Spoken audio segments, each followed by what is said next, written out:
Hey, what is going on, everyone? It's me, Mr. Mario, and welcome back to another episode of Mario's Minute. This is going to be for October of 2020, and this is going to be a little pre-spooky episode, I guess, because it's coming out a few days before Halloween. But in case you do not know, this is a little podcast or series I like to do where I put it up on my YouTube channel, Mr. Mario 2011, with a little bit of a visualizer, or of course it's available wherever major podcasts are available. Just check your favorite app or platform, look for Mario's Minute, and you can listen to it over there like a regular podcast, so to speak. And this is kind of just where I come on here once a month and talk about whatever the hell I want to. I try and alternate between having guests and being solo, and aside from like 1 month where I slipped up, I've been pretty good at it so far. So at this point, we do have a guest on here, and before I go any further, I guess I'll even ask him here while he's on the line. To my guest, who the hell are you? Oh, man. Master Turkey. Master Turkey. Well, thank you so much for coming on. It's much appreciated. Word. So, Master Turkey, I guess, what is... tell the fine people listening what you do here. Like on YouTube, per se? Wherever is you that want what we're to, doing? man. I mean, that's where I know you from, at least. Oh, okay. Like, we followed each other through, like, YouTube and Twitter, I believe, right? Yeah. So, I started the Master Turkey channel after an original channel that I had. My original channel was just my personal channel. I had a bunch of PSP stuff up on there, but it was back in the day when you could put music on YouTube without getting flagged. So using like a iMovie, I think it was, to you know what I mean, and a laptop. So there was just too much music on there, and when I tried to get back into the YouTube space, there was so many flags on that channel that I just created a new channel. So, and then it sort of just came from there. Yeah. Right on. I know I at least got acquainted with you through your homebrew, like your PS4 homebrew coverage specifically. Okay, yeah, I've been slacking on that a little bit just because of time, but that was fun. I'd say that was some of the more fun that I've had with the channel for sure. Quite a few of the developers, like Lappy, even let me test his homebrew before coming out. Like, I think my favorite was his Duck Hunt remake. Yeah, that was so awesome. Yeah, the one where you like literally take the controller, point it sideways, and you shoot that way.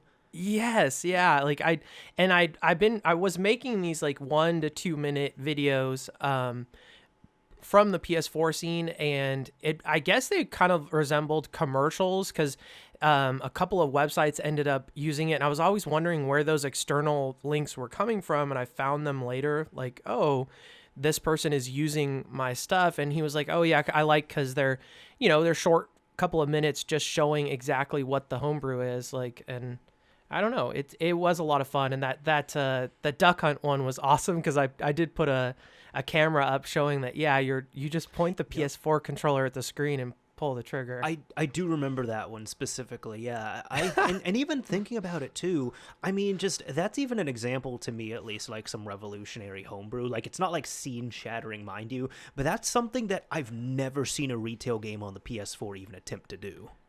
I mean, it looks phenomenal. It plays phenomenal. I think that was one of Lappy's better homebrews. But I mean, and I know it's like probably, yeah, I won't even say it, but I'm sure that if somebody found it, they would be like, hey, take that down.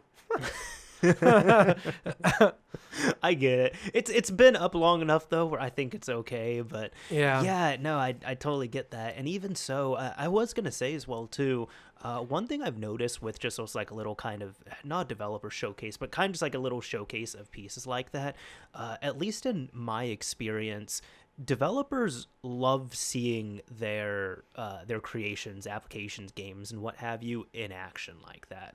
Okay. I don't think I've ever really met a developer who's seen me using any of their applications and they're just like, oh, take that down, this is awful. Like almost maybe the worst I've ever gotten is like, you should have covered this, or this should have been done, or you should put like a disclaimer here. But like aside from that, most of the time they're just like, hey, that's like my thing running on the screen there. That's really awesome. Thank you. So I think a lot of people just want to, it's cool, you create something, you put out into the ether, and as opposed to a lot of just like screen names, typing up about it and giving reviews and such, it's really cool like putting like an actual like name, face, voice to something and seeing it in full action, Yeah, I've actually had a few people just ask me to make videos. Like Mm-hmm. Dark Hacks actually asked me to do his Neo Geo video for the PS4, and then Lightning Mods asked me just to do a quick video of the store update that he did. So Right on. I was pretty active in their Discord back in the day, but then I don't know, just time buying the house, you know what I mean? Yeah, yeah. I got banned in there for some random reason, and I forget why. It wasn't like bad. I think it was just jokingly fun banned or whatever. and I think they even said that too, and they reinstated me immediately. But it was at the time when I bought a house, and I just was like, I don't have time to figure out what's going on, you know? Like Sure. I need to do some adulting. Sure. No, I get that. Buying a house is it's a lot. It's a lot. Dude, it's too much. It's too much. I would suggest people just like not use just go bank owned properties. Like, and I bought mine. It was okay. so distressed and so shitty, and just it was a dump. It was a dump with mold, mildew, not mold, but just mildew. I'm happy we're talking about this because I haven't caught up with you. I know like one of the times we talked, like I think it was the first time we really talked at length. Like I was talking to you about house stuff. Oh, nice. Yeah. Yeah. So yeah, how's that gone? I mean, it's fine now, but it was terrible for 5 months. And then the 6 months that it took to try and buy it, because the guy who owned it, like, yeah, they don't want to like let it go for too cheap. They never want to fix anything. And it's like, that's fine, but you also don't want to end up in a money pit, you know? So Sure. I don't, it's fine now. It's fine now. Good. It just took a long time to get here, you know? Good. Well, especially even like right now, like, you know, in the midst of shit, we're almost done Yeah. with 2020. But like right now in 2020, dude, you can, for anyone that doesn't know, I mean, if you're trying to get rid of your property, this is a good time to do it. It's a very great seller's market right now if you're not trying to buy. I have been told by people, do not buy a house right now unless you are buying something that you want to live in for the rest of your life, or you just have that extra Really? money to burn. Yeah, because you can take you could just take like a shitty house that you own right now. You don't have to do any updates. You don't have to do any maintenance. Don't have to do any repairs to it. You can pop an asking price on there, put it up on the market, and in a bad case, within a few days, you will get at least that asking price. Yeah. And I so it's like, it's to the, and sorry on that, but like it's to the point where, because, you know, like before you, like even in your case, you said it took you like 6 months to get the house and stuff. Like, Yeah. no, at this point, a house goes up on the market and there's going to be 8-10 people who are coming to look at it, which, like, you know, before, like if people come to look at your house, it doesn't mean anything. But it's to the point now, houses are selling so fast. If you go into a house and look around, if you decide you like it right there, you have to put an offer in. You don't have time to sleep on it. You don't have time to really think about it. You got to put an offer in, and chances are, if you're not paying like tens of thousands over that asking price, you're probably going to lose that house. That seems strange. That sounds like the California market. So I came from California, and so my dad basically venture capitaled, and then I did all of the work. We bought 2 properties. One of the first property was a condo, and dude, they had taken everything out of there besides the toilet and the copper in the walls. The lights were gone. Oh man, Dude, the door was broken, like the lock was broken. Nobody could get in. You had to get a locksmith just to get in, and you could see through the windows. So I was just like, you know what? Screw it. Like, let's just do it. It was near Sonoma State. And if it's near a college, you should just buy it, dude. It's sort of irrelevant what's wrong with it. You can just fix it up and rent it out, you know? And then, yeah. Dude, he made $90,000 on that, man. Nice. I just lived in it and fixed it up. And then the house, he made like, dude, he made $240,000 on the house. So, and then that one I actually benefited from because that paid off my student loans, thankfully. Congratulations. So, right? Screw you, Sally Mae, and Wells Fargo. But because I ended up, like, when you do that, when you just cash out like that, though, like I had nothing. I was living in an old lady's house, waiting for an apartment to go up. Because of the dog. So I have a dog, Sadie the Snuggle Bear. She's a Staffordshire Terrier, but in California, they don't let you have any of those whatever, aggressive breeds, right? So Okay. anyways, long story short, the apartment burned down in 2017, and I just, at that point I said screw it, and I packed up and moved to Texas. Lost Right on. my job too. Oh, Lost my job. sorry to hear Yeah. about that, but I know you got a pretty decent job now, right? Yeah, no, Okay, I've got good. a good job now. I just like, and that's what, honestly, that's why the YouTube channel started, was because depression can really fuck with you, man. And like, if you lose your job and have a house, like, or a condo or whatever apartment burned down that you're supposed to move into, and you're like renting a room at some old lady's house, like, I don't know, man. Yeah, that was tough. That was a bad time for me, and YouTube really helped out with that, man. That's beautiful. There's You're no able other to way to find say an it, outlet yeah. with that, though. I know. Yeah. I've even thought of that a few times as well, because like YouTube's definitely pulled me through a few things. But it's funny because there is like, I won't even say the time period. Maybe people can guess on there, but like there was one time period where I was just like, I was really in this like depressive funk. And it's one of those things I didn't realize it until I got out of it. But like years later, I went back to just kind of like watch a few videos I did back then. And like they were fine videos. They were like tutorials and just updates and things like that. But I'm just like, holy shit, I sound so fucking depressed in here. Like nobody ever pointed this out. You could just tell by listening. Yeah, it was, dude, it was Yeah. scary. But I think maybe to other people who don't know me, which like a majority of my viewers, of course, don't know me on that. But like maybe just a lot of people, it just sounded like, you know, someone with a bad mic or something. But like I myself, since I know myself, I heard and I'm like, wow, no, like I can hear myself now. And then I hear this recording and I'm like, yeah, no, I was fucking depressed from like this period to this period. All right, that makes sense. Yeah.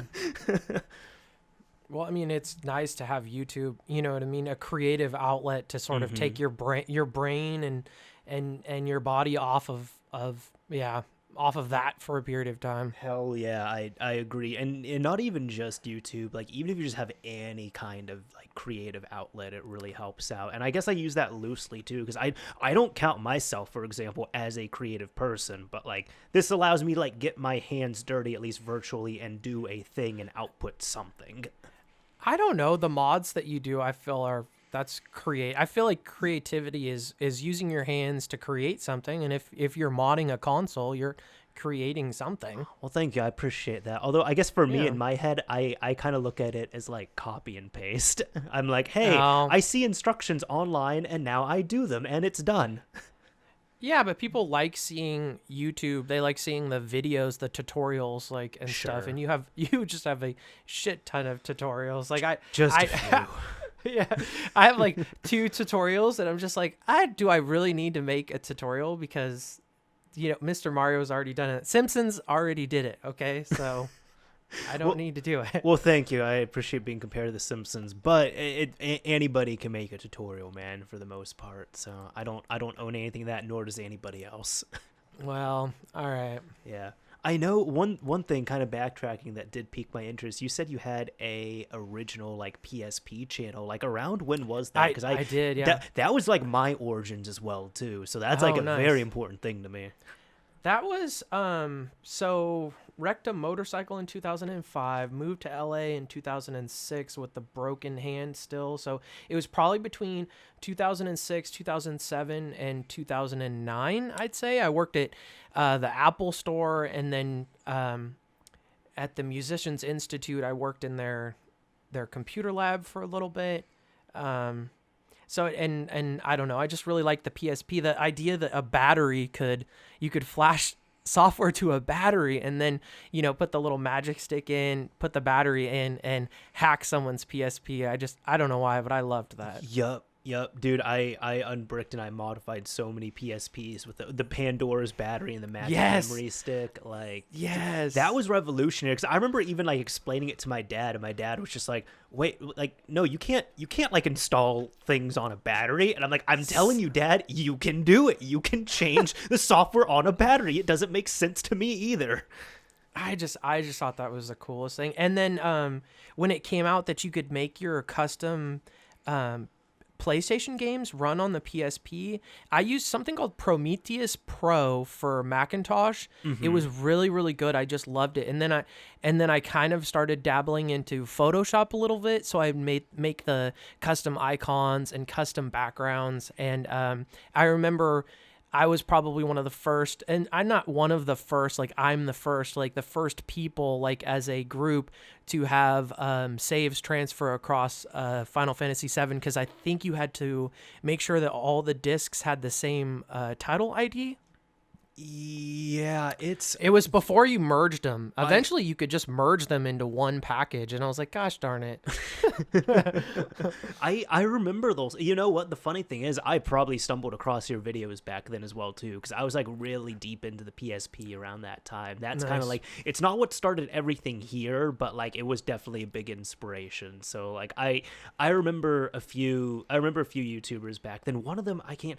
His channel's down. I can't find any archives of it.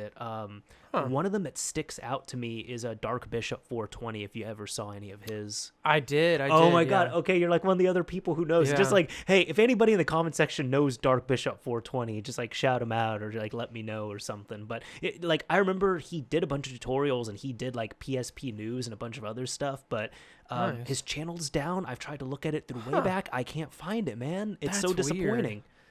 That's weird. My channel is still up, believe it or not. I do have one tutorial on there, but using the Mac Prometheus Pro to make the PlayStation PSP. I just loved doing that shit. A lot of my stuff, though, is corrupted now, though. I went back and tried to take a look at it. And, oh, man.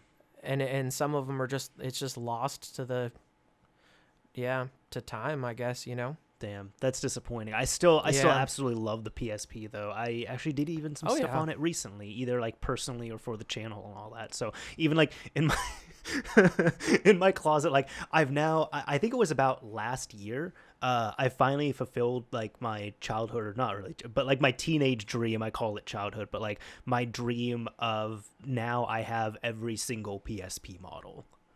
Oh, nice. Yes. Nice. So that makes me I happy. just have the fat from back in the day. That's the sturdiest one. Yeah, I sold my PSP collection though for a down payment on the house, and I definitely regret that because Org Tactics, I had the card set for it, and it was in mint condition, and yeah, whatever. It is what it is, man. You gotta make some sacrifices. You got a house out. If you want to hear something worse, I sold half my PSP collection for 12 months of Xbox Live. I hate that. Oh, that is terrible. I've never said that out loud. I feel so. That is terrible. Yeah, that was 15-year-old me. Oh my god. Oh man. Yeah. For 12 months of Xbox Live, at least I got a house. At least that's why I'm saying at least you got a house. Okay, I got some. Okay. I got a membership, so I'm not happy with it either. Okay. But dude, not to transition fully off of that, but Xbox Live I feel like Xbox is going to be lit pretty soon here, man. Yeah, this has been when your sports team is just doing really bad and you just have to sigh and say, well, it's kind of a rebuild year. This is kind of a rebuild year rebuild generation for Xbox. I will say I have not really. I liked the Xbox One until I got a PS4, and then I've just been PS4 and Switch for most of the generation. But Xbox Series X has been doing some stuff that's interested me, and all the moves that they have been doing this generation have been to build themselves up for next generation, which is right around the corner.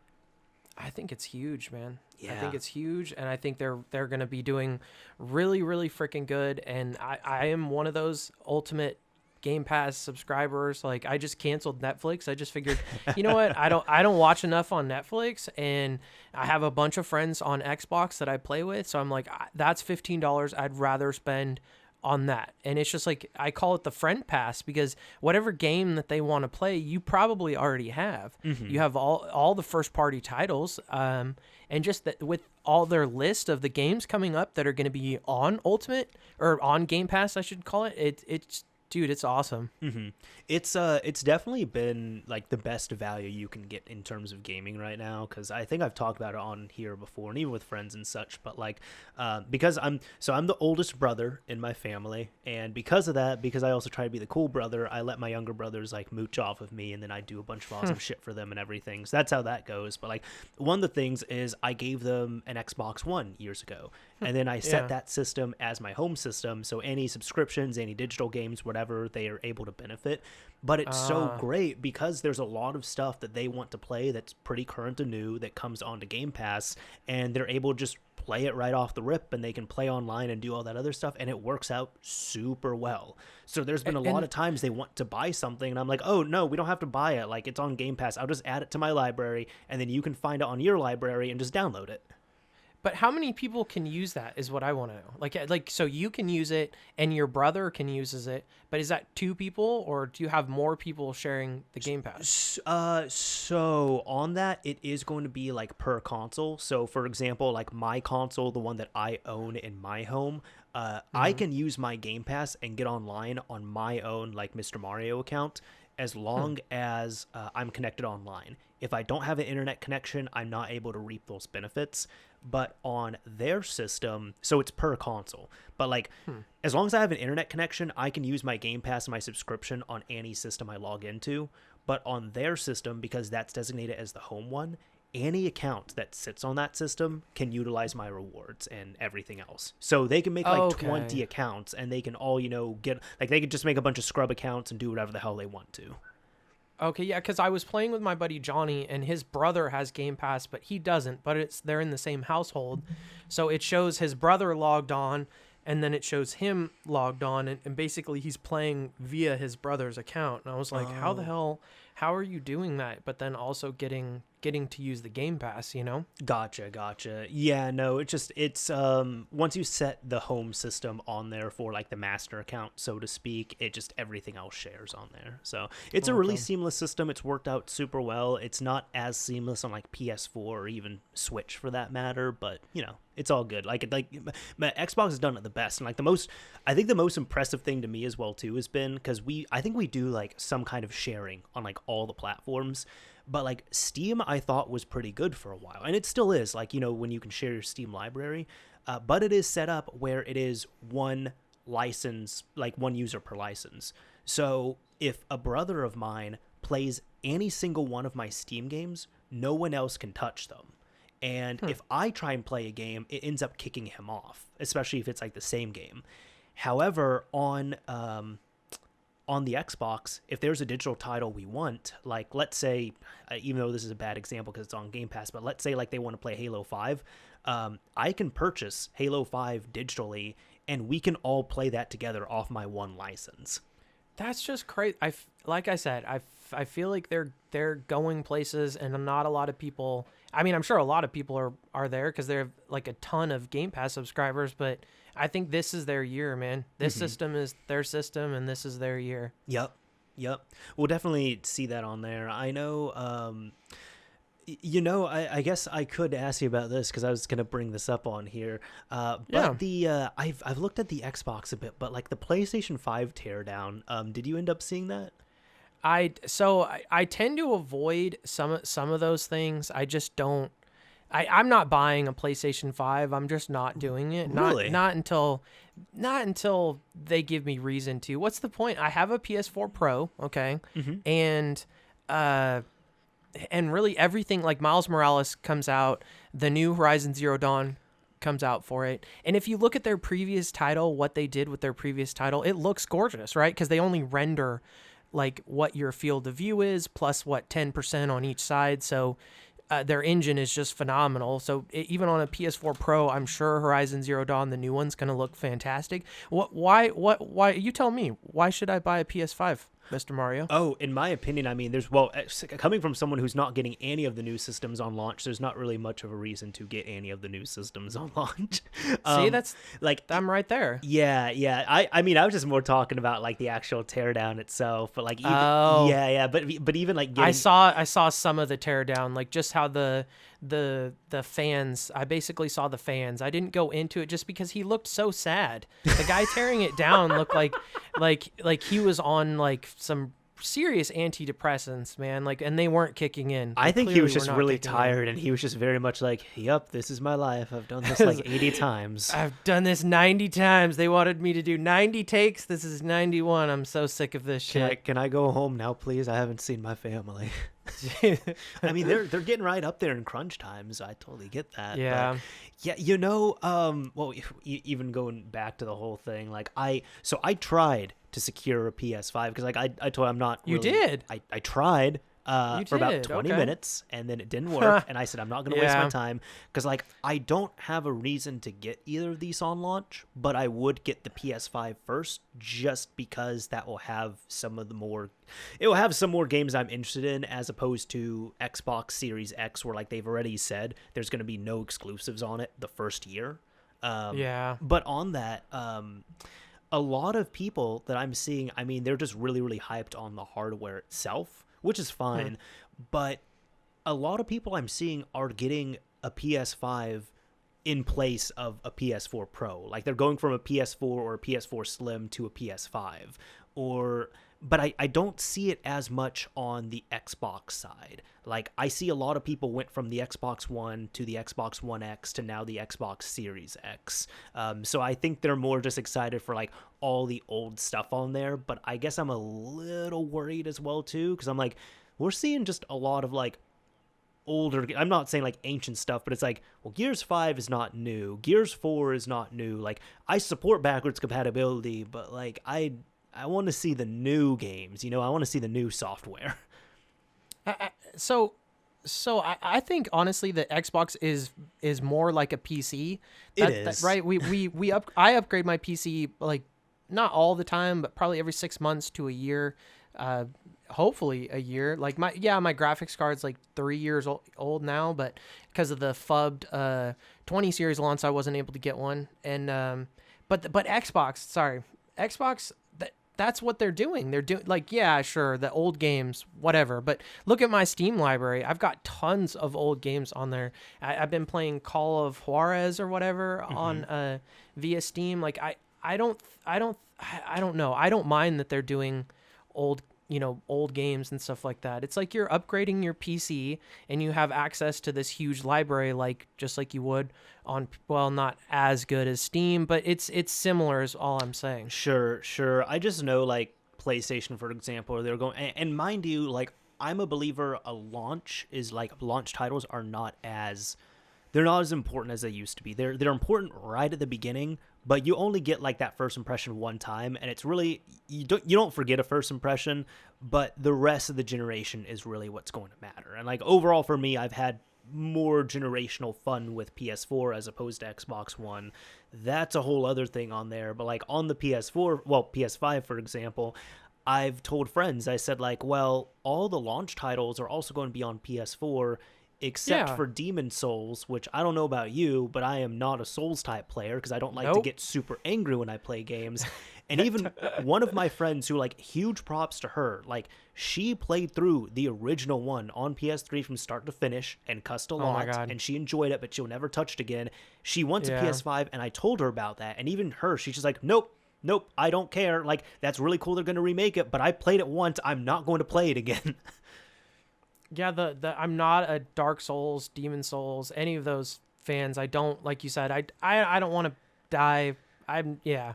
Anyways, and that's the only one that's on there. It's almost like what it reminds me of is the Xbox 360 to Xbox One. So they said that Titanfall was going to be an Xbox One exclusive. Yes. But then right at the end there, they were like, you know what? Screw it. Let's put it on 360 as well. And I was like, well, that's the only game that I really was excited for Xbox One. Mm-hmm. So I didn't buy an Xbox One. I just bought Titanfall for the 360 and played the crap out of it. And honestly, that's when I transitioned back to PC because I just didn't see anything on the Xbox One that was exciting me. And I was like, you know what? I'll just buy a graphics card instead. And I actually ended up playing Titanfall on the PC for a long ass time after that too. I was like, cool, I'll just upgrade the graphics on the game that I'm playing currently, you know?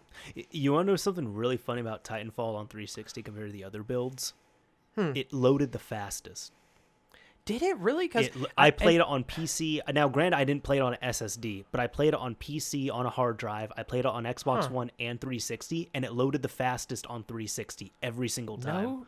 No shit. That I did not. That I did not know. Yeah, it just didn't look as nice, and like the sounds were like super crunchy and compressed, but like it was still the same damn game. Yeah, I mean, I I loved Titanfall. That's honestly where I met most of the people that I play with currently is from Titanfall. That's we got awesome. to the point where we were playing the Supremes. No one's gonna remember any of these Titanfall people, but whatever. We got to the point where we were just pub stomping. So we stopped pub stomping, and then we just created private matches and started inviting some of these people and playing against each other. And it was just like, I'm sure if we wanted to go pro, we probably could have, especially since we were playing a lot of the people who were playing in tournaments and stuff like that. Mm-hmm. Titanfall was just such a fun game. I miss it. I actually need to go back and revisit Titanfall too. But like, I love the first Titanfall so much. That was my jam, man. I have thousands of hours pumped into Titanfall. That's awesome.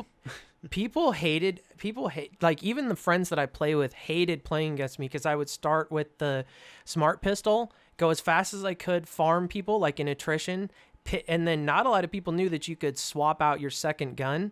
If you didn't know that, you weren't playing Titanfall enough, I guess. Yep. So then you could have the smart pistol and like the carbine or whatever it was, and dude, you could just wreck people. Like we were getting like 150 points each person half the time, which is like almost half of the thing. Like, people did not like playing against me, man. That's really funny.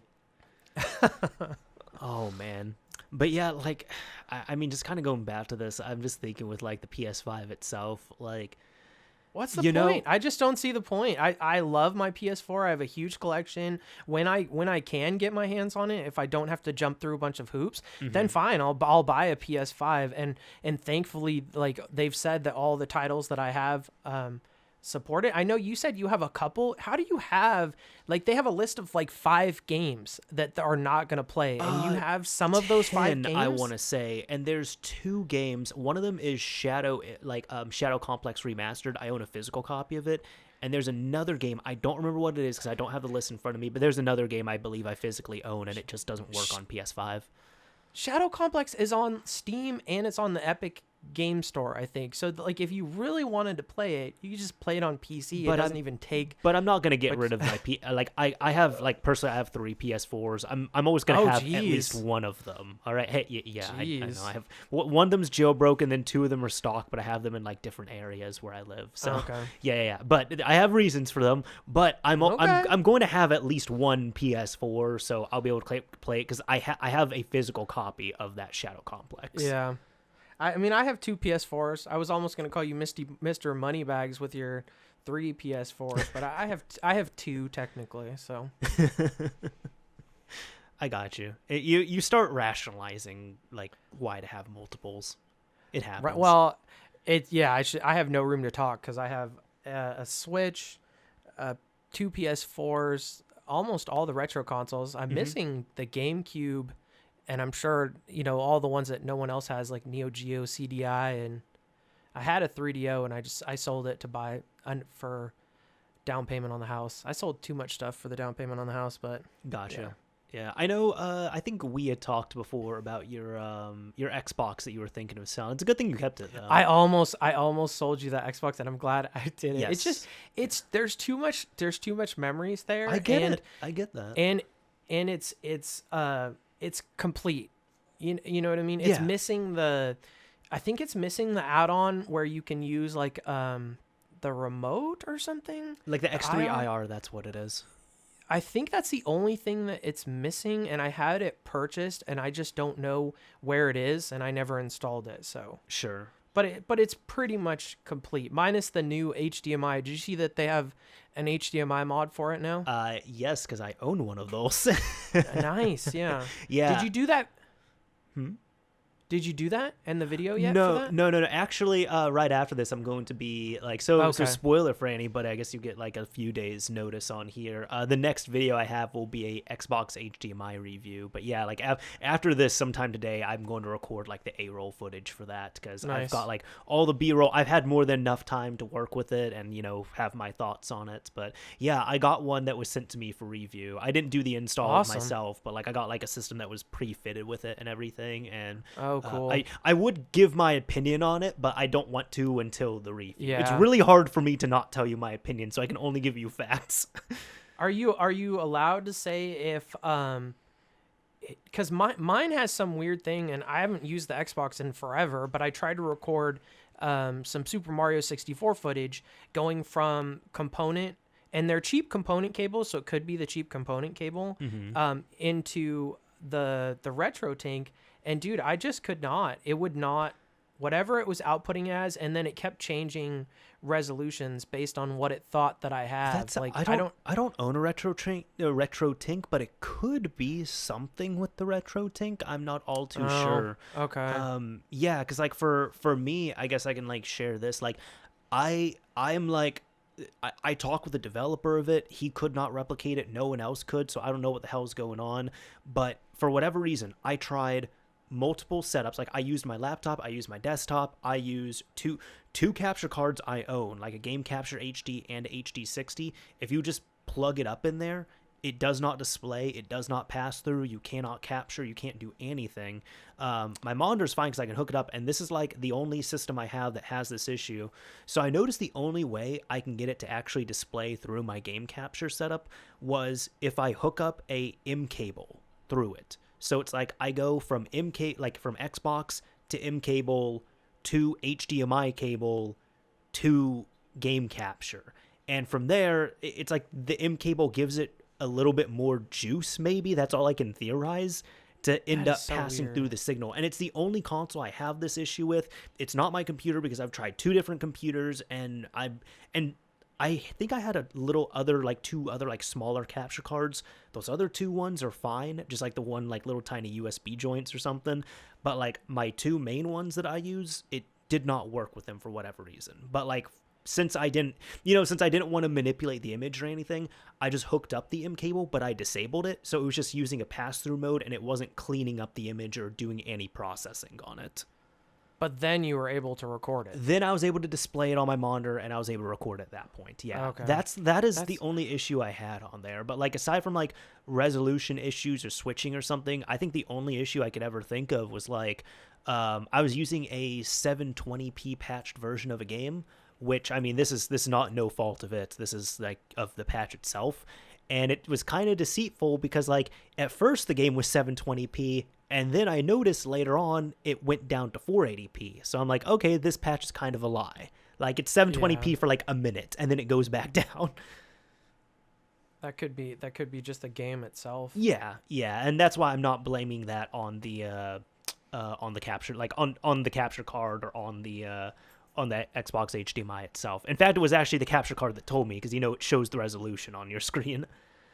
So last question. Okay. So a lot of people were replacing the Ethernet port with the HDMI, and the problem, you have tons of videos on this, and I haven't. The Xbox has to have that network connection to be able to send the data to it. Mm-hmm. You know what I mean? Mm-hmm. So when they're doing that, are they putting a Wi-Fi chip in there so that at least it still has that? I will give you a non-answer on that. Is not the device I looked into, because the Xbox HDMI is what I reviewed, and the one you're thinking of is the one from Dan Kuntz, which is probably going to be called the Xbox Digital. But I believe, to his credit, because he did get not backlash, but he got a lot of people like you and I saying like, no, we don't want to do that. So, we can't do that. Yeah, it's not possible. Like I'm not doing that to my beautiful executor system that like I have to be able to send data through. I tried so many things like Linux, Unix, Mac, like nothing will send information to that Xbox hard drive. You have to use the FTP or whatever it is. Yeah, like you can't. Like there is nothing will recognize that file system for some weird reason. Yeah, because it's only FAT X. FAT X. I don't even know what the hell that is, but apparently no computers will read it. It's FAT for the Xbox, and that is correct. Right. Like computers are not supposed to read it. So. Yeah. Because I remember when I first got into it, I tried anything and everything to get, because I was like, I'm not sending all of these files over the FTP, like the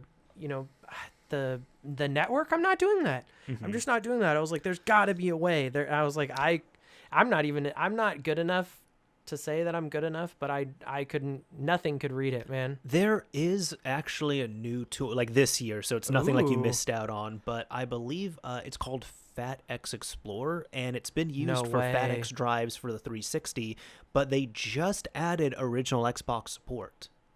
Dude, So, then I could be like, oh, okay, then yeah, let's replace the Ethernet port with an HDMI. Fine, as long as you can hook up that stupid. Do you have IDE drives? Not to like. oh yeah. Going off. I still got IDE drives, but like I prefer to really, in my opinion, I don't want to spend more than $20 on an IDE drive. Once you're spending more than $20, you might as well just spend $5 to get an IDE cable and an adapter and just go to SATA. So what are the advantages of, like, do you have a SATA drive in one of your Xboxes? Oh yeah, yeah, I got several. Yeah. Oh, you do? Yeah. Okay. That I don't. I have the old IDE, and I've been thinking like eventually that shit's just gonna be like kaput. I mean, they're old, they're loud. If you're looking for the big thing is as well too is like the price. So like for example, because now if you're looking, unless you're like gonna like buy a $5 computer from a thrift store or something, like if you got like $20 in your pocket, you can get maybe even now it's kind of hard to find like a 250 gig IDE drive for that price. You can get like a 160, something like that, which, isn't that much in 2020. Or for example, if you end up spending like $55, you can get a 1 terabyte in there, like a 1 terabyte SATA.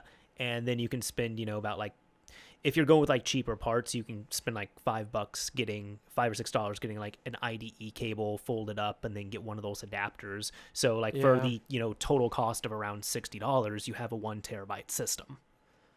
See, I mean, and I'm still rocking the like original 500 gig and then like I think a 320 in my second one. Gotcha. Those are still good sizes as well too. Yeah, 500 is not bad. Yeah, that's for sure. Yeah, I was surprised to see Mario 64 ported to the Xbox. Like, I have not tried that. I did see your brief video on it though. Yeah, and where I couldn't capture it because I have no idea why, but yeah, I love that Mario 64 is getting ported to basically just everything. It's going to be on a smart fridge pretty soon here. Mario 64 is the new Doom at this point. Yes, totally. Yeah, I love the community with that. Yeah. I do need to get this thought out with PS5. Oh yeah. With it, Teardown is really cool. I thought they're doing a lot of neat stuff. But I used to work, like my first job ever, I worked at a game shop, and the amount of nasty PS5s that are going to be coming out of smoker households is going to be staggering and yellow and gross. Like, there's going to be so many white PS5s that are going to be yellow or kind of like light orange and are just going to be super dirty. And then they even said, they're like, you can take off these plates and there's 2 holes here where you can vacuum things out. And I'm like, oh God, that's just more places for things to go. That's disgusting. Like, I can appreciate it, but at the same time, I'm just sitting there like, God damn it, this thing's going to be so gross. Are there a lot of smoker households still? Like, I feel like, I guess I'm jaded. I don't live in California. I came from California, but most people just don't smoke inside. I mean, it is 2020, so granted, I haven't worked in a game shop in like 9 or 10 years, mind you. But I mean, I'll put it like this: we got nasty systems that came in. I think maybe one of my favorite short stories I have is like we had a dude. We personally knew him, but this guy was not the cleanest person, and he would always have to trade in stuff for money.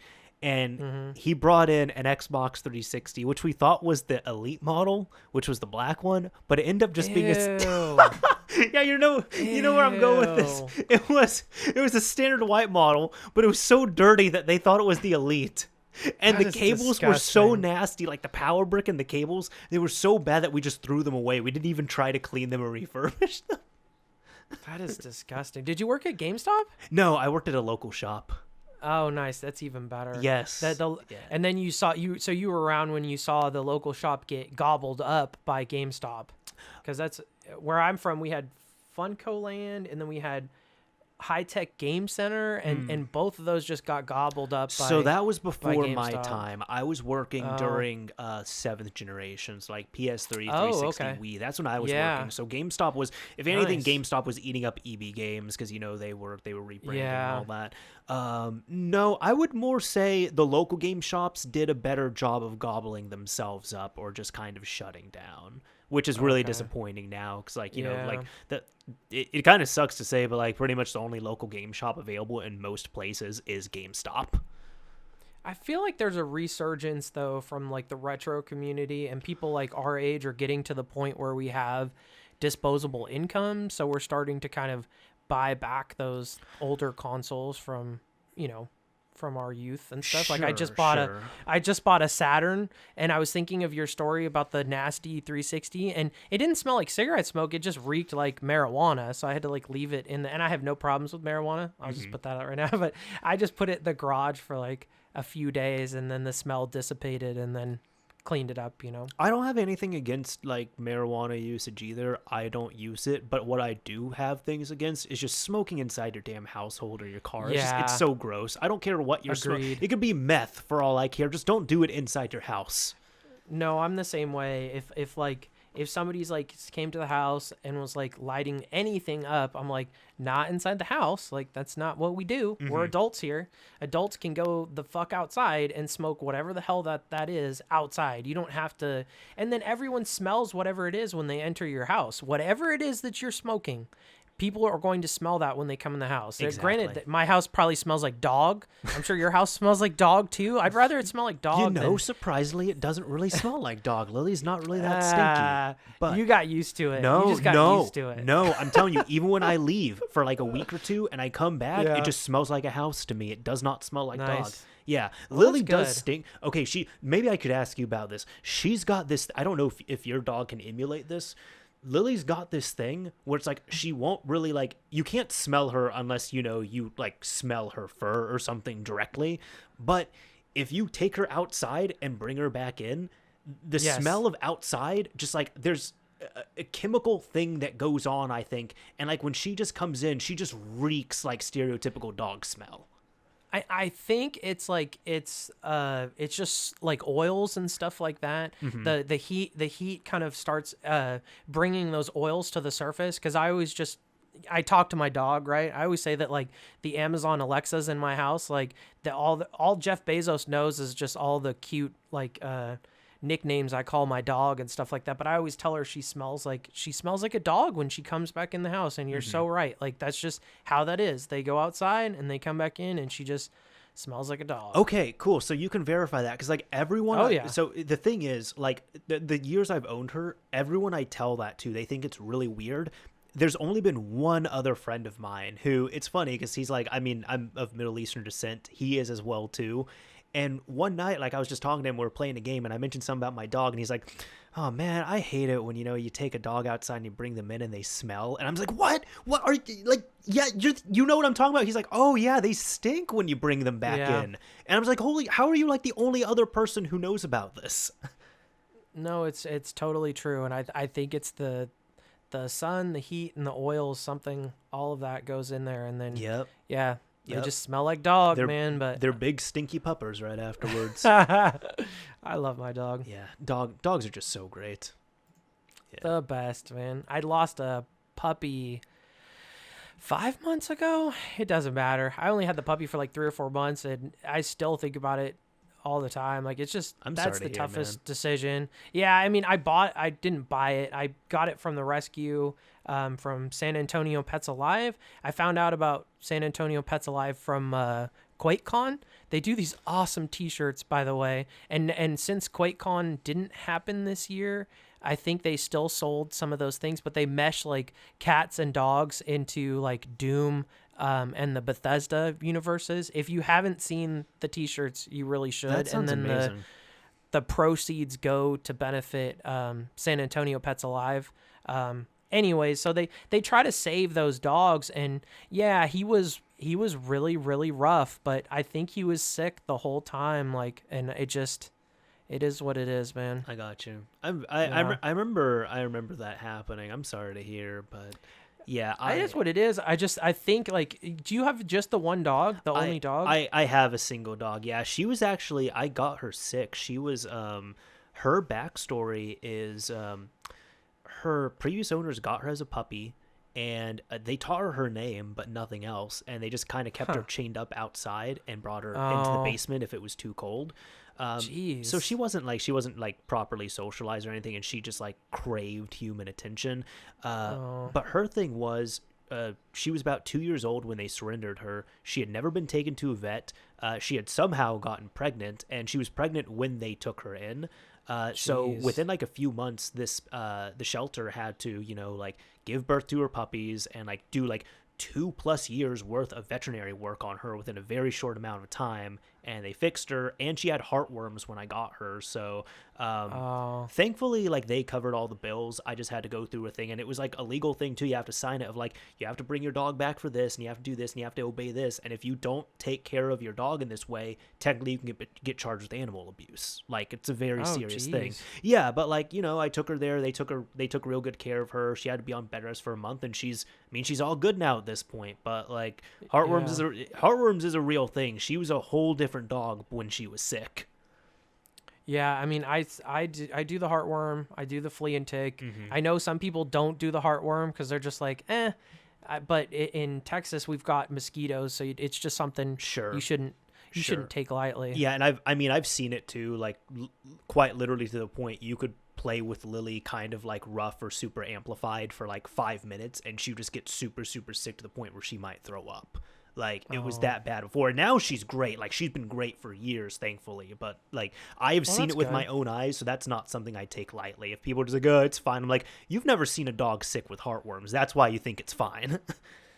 Yeah, I've talked to people that are just like, she's never gotten it. So I'm just not going to do it because I'm pretty sure that she's not going to get it. I'm like, all right. I mean, it's not even that much. The medicine is like $10 or $15 a month. No.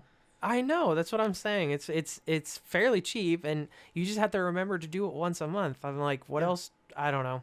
I give it to her, so yeah, that's good. That's real good. Yeah. Yeah. Do you mind giving me 2 seconds? I'm actually gonna let my dog in. Oh, go ahead. All right. Be right. All right. So we just had to kind of break there because Master Turkey had to take out your dog, right? Is your dog all good? Yeah, she's fine. She's fine. All right. Perfect. So I was going to, not at all dog related, I was going to ask you about this, but how do you feel about the Switch? I love the Switch. All right. Recently, we all saw that Team Executor basically just got arrested for all that. Sadly, I'm not versed enough to know if those are like the original people from like the Executor days of In Xbox. short, no, they're not. Okay, so then I'm not too worried about it. You know what I mean? Mm-hmm. And I know that Executor basically just ripped off Atmosphere. Like, I'm aware of that, but I feel like Executor is just like, I don't know. It's in my nostalgia DNA, so I still run it. Obviously, I'm not going to run it anymore. You have to just switch to Atmosphere. You know what I mean? And I have a lot of homebrew that I put up on the channel. None of it was people watched it. Like, none of it was popular until like Nintendo decides to put out a game, or Night Dive Studios is like, oh, I guess we'll redo this game or something. And then people watch it. It's so weird. Like, Duke Nukem 3D has been out on homebrew for like a ton of time, but nobody cares until then. They're like, oh, we're gonna sell it, and it's like, okay, now we want to go look to see if we can find homebrew. That's so weird. Yeah. Actually, speaking of that, well, one thing, big shout out to Modern Vintage Gamer, because over 2 years ago he ended up, and this just makes me so happy, he didn't work on the official release to my understanding, but like about 2 years ago, over 2 years ago, he ended up porting Postal over to the Switch, called Postal NX, and that was actually the first time I ever played through Postal, so I finished it on Switch thanks to him 2 years ago. Really? And just recently, this month, which it blows my mind that this happened because it wasn't really demanded and it's on Nintendo platform, but Postal Redux is now available for purchase on the eShop for $10. And I'm not like sitting here saying, oh, Homebrew did it first, but it just makes me smile overall. It's like, oh, we were able to do this a couple years ago, and now it's like officially on the Switch, like something I never thought would happen. Did you play through it even with the small screen, or did you Oh, play the screen's not docked? that bad to me, but yeah, no, I played it almost all handheld on the Switch. Impressive. Yeah. Impressive. So thank you. But yeah, other thing too, I know because you're talking about like the nostalgic Team Executor. I want to see if you agree with this, because I thought of this here, but modding has never been like a super mainstream thing or anything, mind you, unless it was something like a flash cart for DS or like PSP custom firmware. But I'm just thinking with like the Team Executor name itself, that's the only thing I can think of that the name is like as closest to a mainstream thing from modding you can get to. And not like with current day Team Executor, but with the Xbox, like the original system, even like back in the day or even now, if you talk with someone who messed around with the original Xbox or was really into it, and you bring up Executor or Team Executor, either they or someone they knew or like a family, friend, sister, brother's cousin had a Executor box or an Executor thing. Like, people just knew of that name and knew of that word. Well, they sold a product for one. A lot of things are just soft mods, software hacks, right? The Sure. Executor actually sold a chip, and I feel like for Xbox, it was really popular. And they put like their little like X logo, they put that on their things as well too. Like, people recognize that. Oh yeah.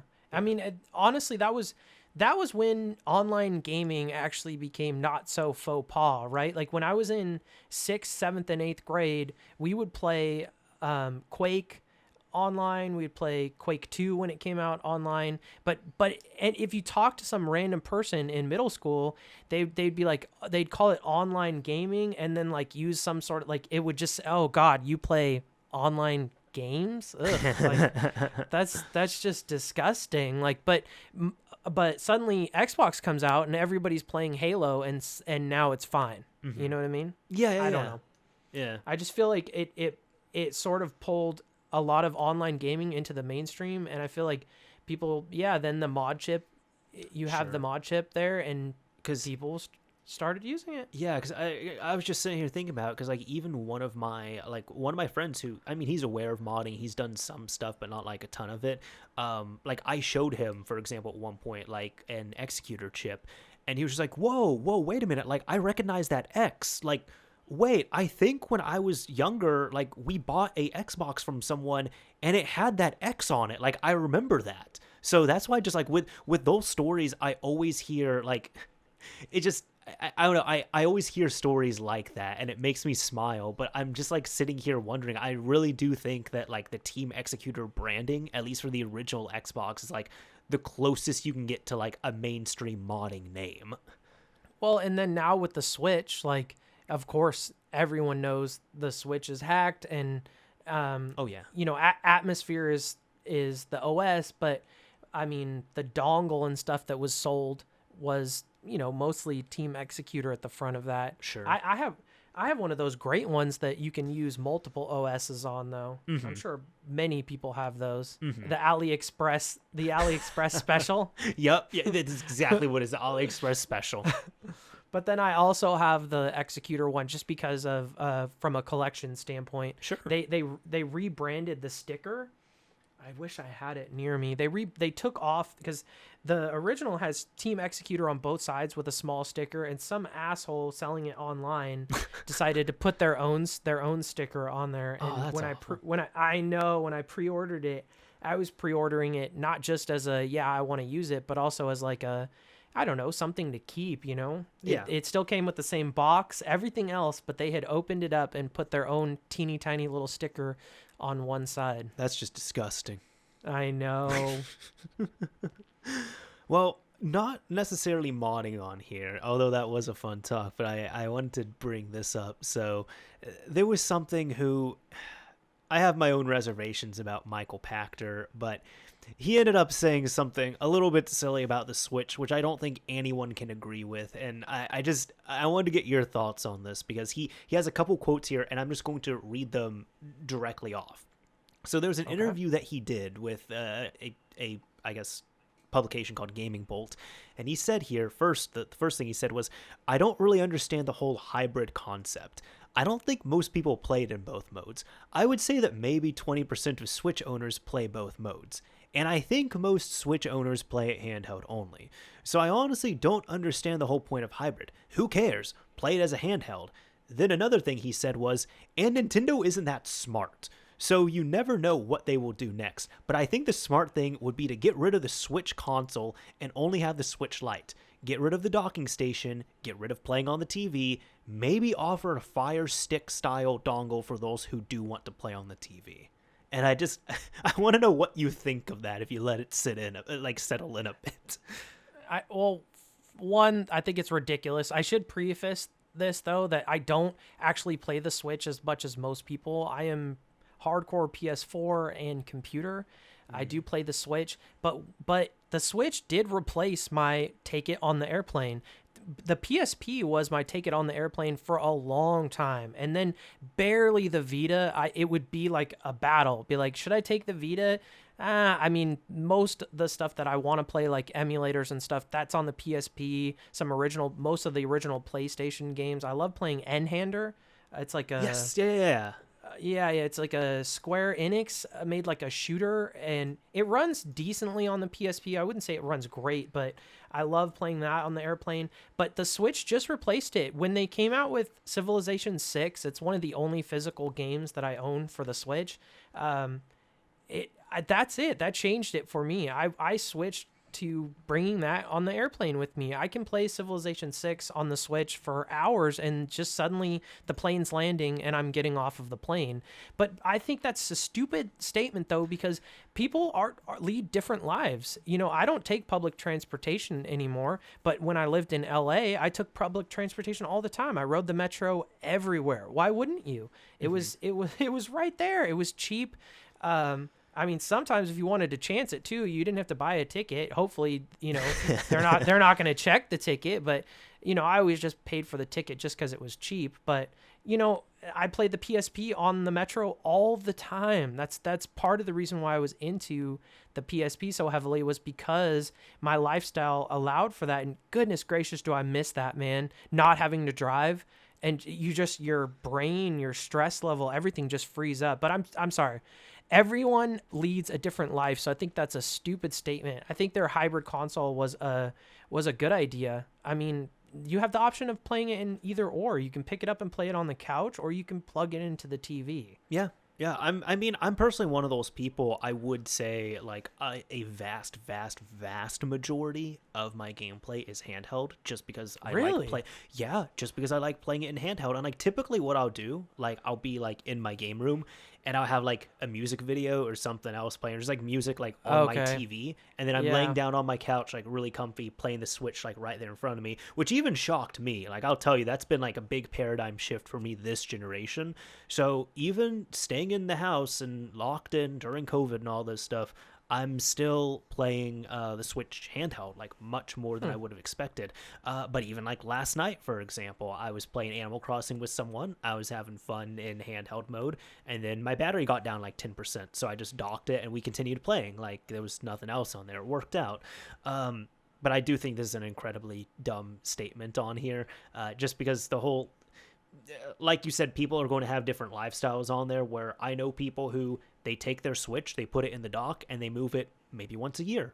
But the rest of the time, it is a console. But even just bringing it around, it works out. Like I've been playing Ring Fit Adventure, so you don't have to. I need to do that so bad. I'm like, haven't we all gained like 30 pounds in quarantine? I have lost weight. I am a normal BMI, sir. I'm because of Ring Fit Adventure. But fuck that dragon. That dragon is an asshole. He makes me feel pain. Dude, a bunch of those were put back in stock in Target, and I was like kind of debating, because I bought a 360 and a Kinect as the pandemic was hitting, just because the gym was shutting down, and I just started going back into the gym, like, thank God. But then everything just stopped, and I haven't even plugged the 360 in. I was like, I'll make a video of it. I'll just like, try and use the 360 to like do some exercise. I was just like, I put my gym membership on pause because of COVID, and because it doesn't look like I'm going to be going back in anywhere anytime soon. I actually canceled my gym membership because I'm playing like between walking my dog and playing Ring Fit Adventure Monday through Friday, like I am good at this point. Like it like I will feel sore, I will feel the burn. It's totally paid for itself, man. And even to the point where like one of my friends, he was actually kind of in the same way where he didn't pick up a 360, but he was thinking of getting one, and I was like, oh, dude, it's great. I canceled my gym membership. And he thought I was kind of joking, but he found one in stock. He bought it, and he called me up. He's like, are you serious about this? Because I just spent like $90, and like, if you were joking, I need you to tell me, because I haven't opened it yet, and I can return it if I need to. And I'm like, no, take it home, open it up. It's going to kick your ass. It's going to be totally worth it. I was not joking. That is like the best thing you can buy right now. I need to do it. I saw it in Target literally yesterday because I was actually looking for NECA toys. I don't want to get into figure collecting at all. Like, I'll just like, I don't know, burn through a bunch of my money. But NECA Toys has been coming out with some really dope ass Teenage Mutant Ninja Turtles, like 90s movie style, and then 80s, 90s cartoon style. Like, and I don't know. I feel like eventually I'm just gonna buy them, but you can't find them. So just another thing you have to burn money on. Yeah, I know. It's funny. I watched Metal Jesus, and I saw him in one of those stores, and he's like, I just can't do that because then I'll lose all of my money. Like why? He already has like a zillion video games, so I could only imagine like. Dude, yeah, that was bankrupt right there. That energy, that is me with Magic the Gathering. Like some friends nice. tried to get me into Magic. They made me go to not a Grand Prix, but like a midnight release type thing where you end up playing for like 8 hours, and they taught me, and I got some money invested into it. So I learned I learned the basics of Magic. I tried it out, and I was like, this is cool. I have a respect for it. I understand the concept of it. I do not need another thing to dump a ton of time and money into. So whatever, like I gave all my cards to my friend, and I was like, go through these. I trust you. If there's any cards that you want to buy off me, find a decent price. We can agree to this. You can buy them off me. I'm tapping out. So like my entire Magic tenure was like a week. And I was just like, this is really cool, but I don't need another thing to draw a bunch of money into. And then even him and some others, because he got out of the game. He got out of Magic. And then after that weekend, I knew it was going to happen. He was kind of interested in it. And then like over the next year, and even now, I mean, he plays a ton, but he has a disposable income. But the point is, like, he got really, really back into it. And he's just like, yeah, I just for fun, I kind of like build out decks online, and then I see that it's kind of affordable, and then I buy it. So now I have like 20 decks that I've built and put a bunch of time into, and I've never used any. And I'm like, this is when you asked me why I didn't want to get into it and keep playing, this is exactly why, because I knew this shit would probably happen to me. Yeah, I did the same thing, and I've done the same thing for several things, like World of Warcraft. Did you ever play World of Warcraft? No, I have because I've seen what it does to people. I'm sure it is the greatest game ever made and close to crack, and I will never touch it. Yeah, so I had a decent Magic collection, but I was also like a child, and I stupidly in my teenage years gave my Magic cards that are worth like way too much money now because they're first generation to somebody. I'm glad the person that I gave it to, he ended up being like a Magic judge and doing the circuit and stuff like that. He lost his job because of COVID recently. Now he's back at like an ISP company, but at least I gave my cards that are probably worth way too much money to someone who uses them and uses them daily. But he was the same person who played WoW when I lived with him, and I saw what it did to him. And I can't do that. I just can't. I was like, cool, I will never do that. I'm not going to stay up all night and all day on this time-sucking thing. Diablo is about as close as I got to that. Diablo 3 specifically. Yeah. Okay, so we're the same. Yeah, the same thing for me. Yep. I can't. And then at some point, I had to just be like, I can't play Diablo 3 anymore, just because if I start playing it Friday night, it's like 2:00 in the morning when I go to bed, and then I'll play it all Saturday day, maybe sleep at some point in time. And then it just like, it feels like 30 minutes has passed and really like 4 or 5 hours have passed. You're just going to do one more rift We're just gonna do one more rift. Yeah, just one more rift. We'll see if I can get this armor finished. Collect the rest of this armor. Oh my god. I had that exact same energy with Diablo 3 as well. Like, so I was actually this summer it came out. I was working on campus at an IT job. Dude, I stayed. No. I mean, it was great because I ended up working late a few days because I would just like close my office. There was nothing going on, and I was like, oh, it's 1:00. I get off at 4. I'm just gonna play a little bit of Diablo. Felt like 45 minutes passed. All of a sudden, it's like 4:45, and I'm like, oh, okay, let me pack up and go home. Yeah, I just got picked up Kingdoms of Amalur: The Re-Reckoning. It's a PS3 game. Yeah. R.A. Salvatore did some of the writing, I guess, on it. I'm not 100% sure. I just know he was involved, and I've read a lot of the D&D books, but I haven't actually played D&D. I probably should have. I would have enjoyed it greatly. I'm sure. Did you ever play D&D? Never. I'd really like to, but I never played it.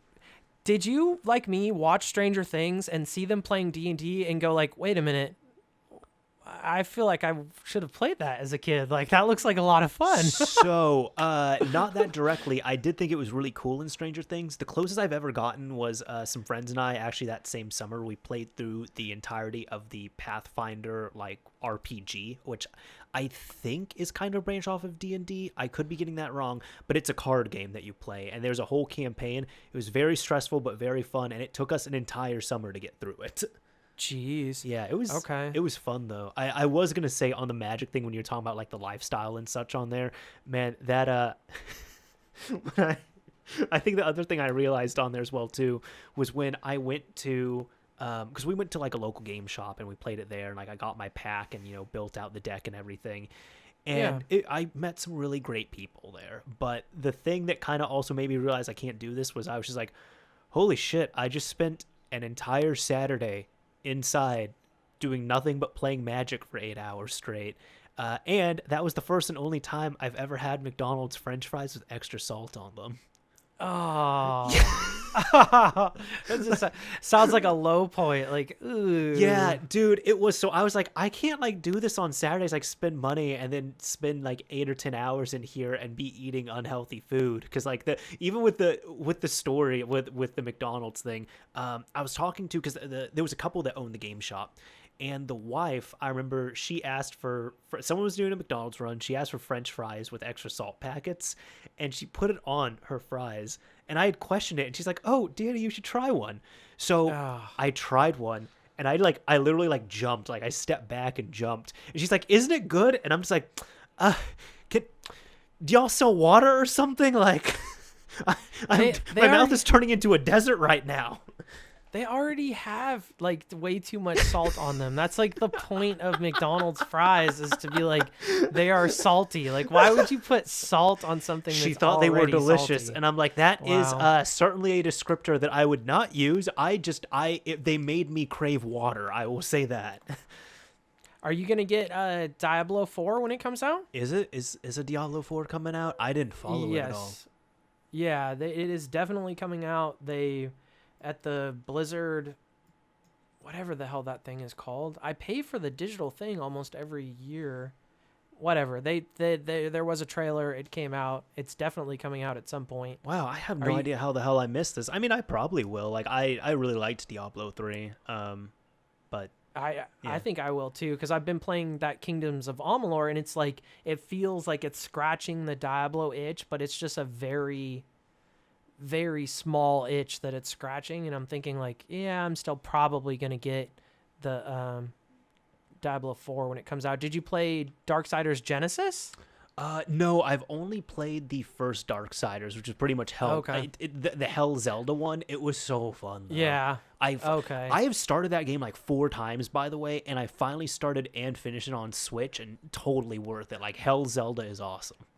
Okay, because that's funny. I'm the same way. I started number 1 a bunch of times, but never finished it. Started 2 and got probably halfway through. That's more of like an RPG style. And then the third one is kind of like Diablo, isn't it? Like Genesis? Yes, okay. Yeah. It's like it's twin stick Diablo. So it's good. Gotcha. It's not bad. Yeah, no, I need to pick it up, but I have the reason why I haven't is because I own Darksiders 2. I think I have it on 360, but also like I prefer it on Switch. So like I have it sitting there on Switch, and I'm like I will not buy Genesis until I finish Darksiders 2, and I haven't started it. So I don't know when the hell that's going to happen, but it will happen eventually.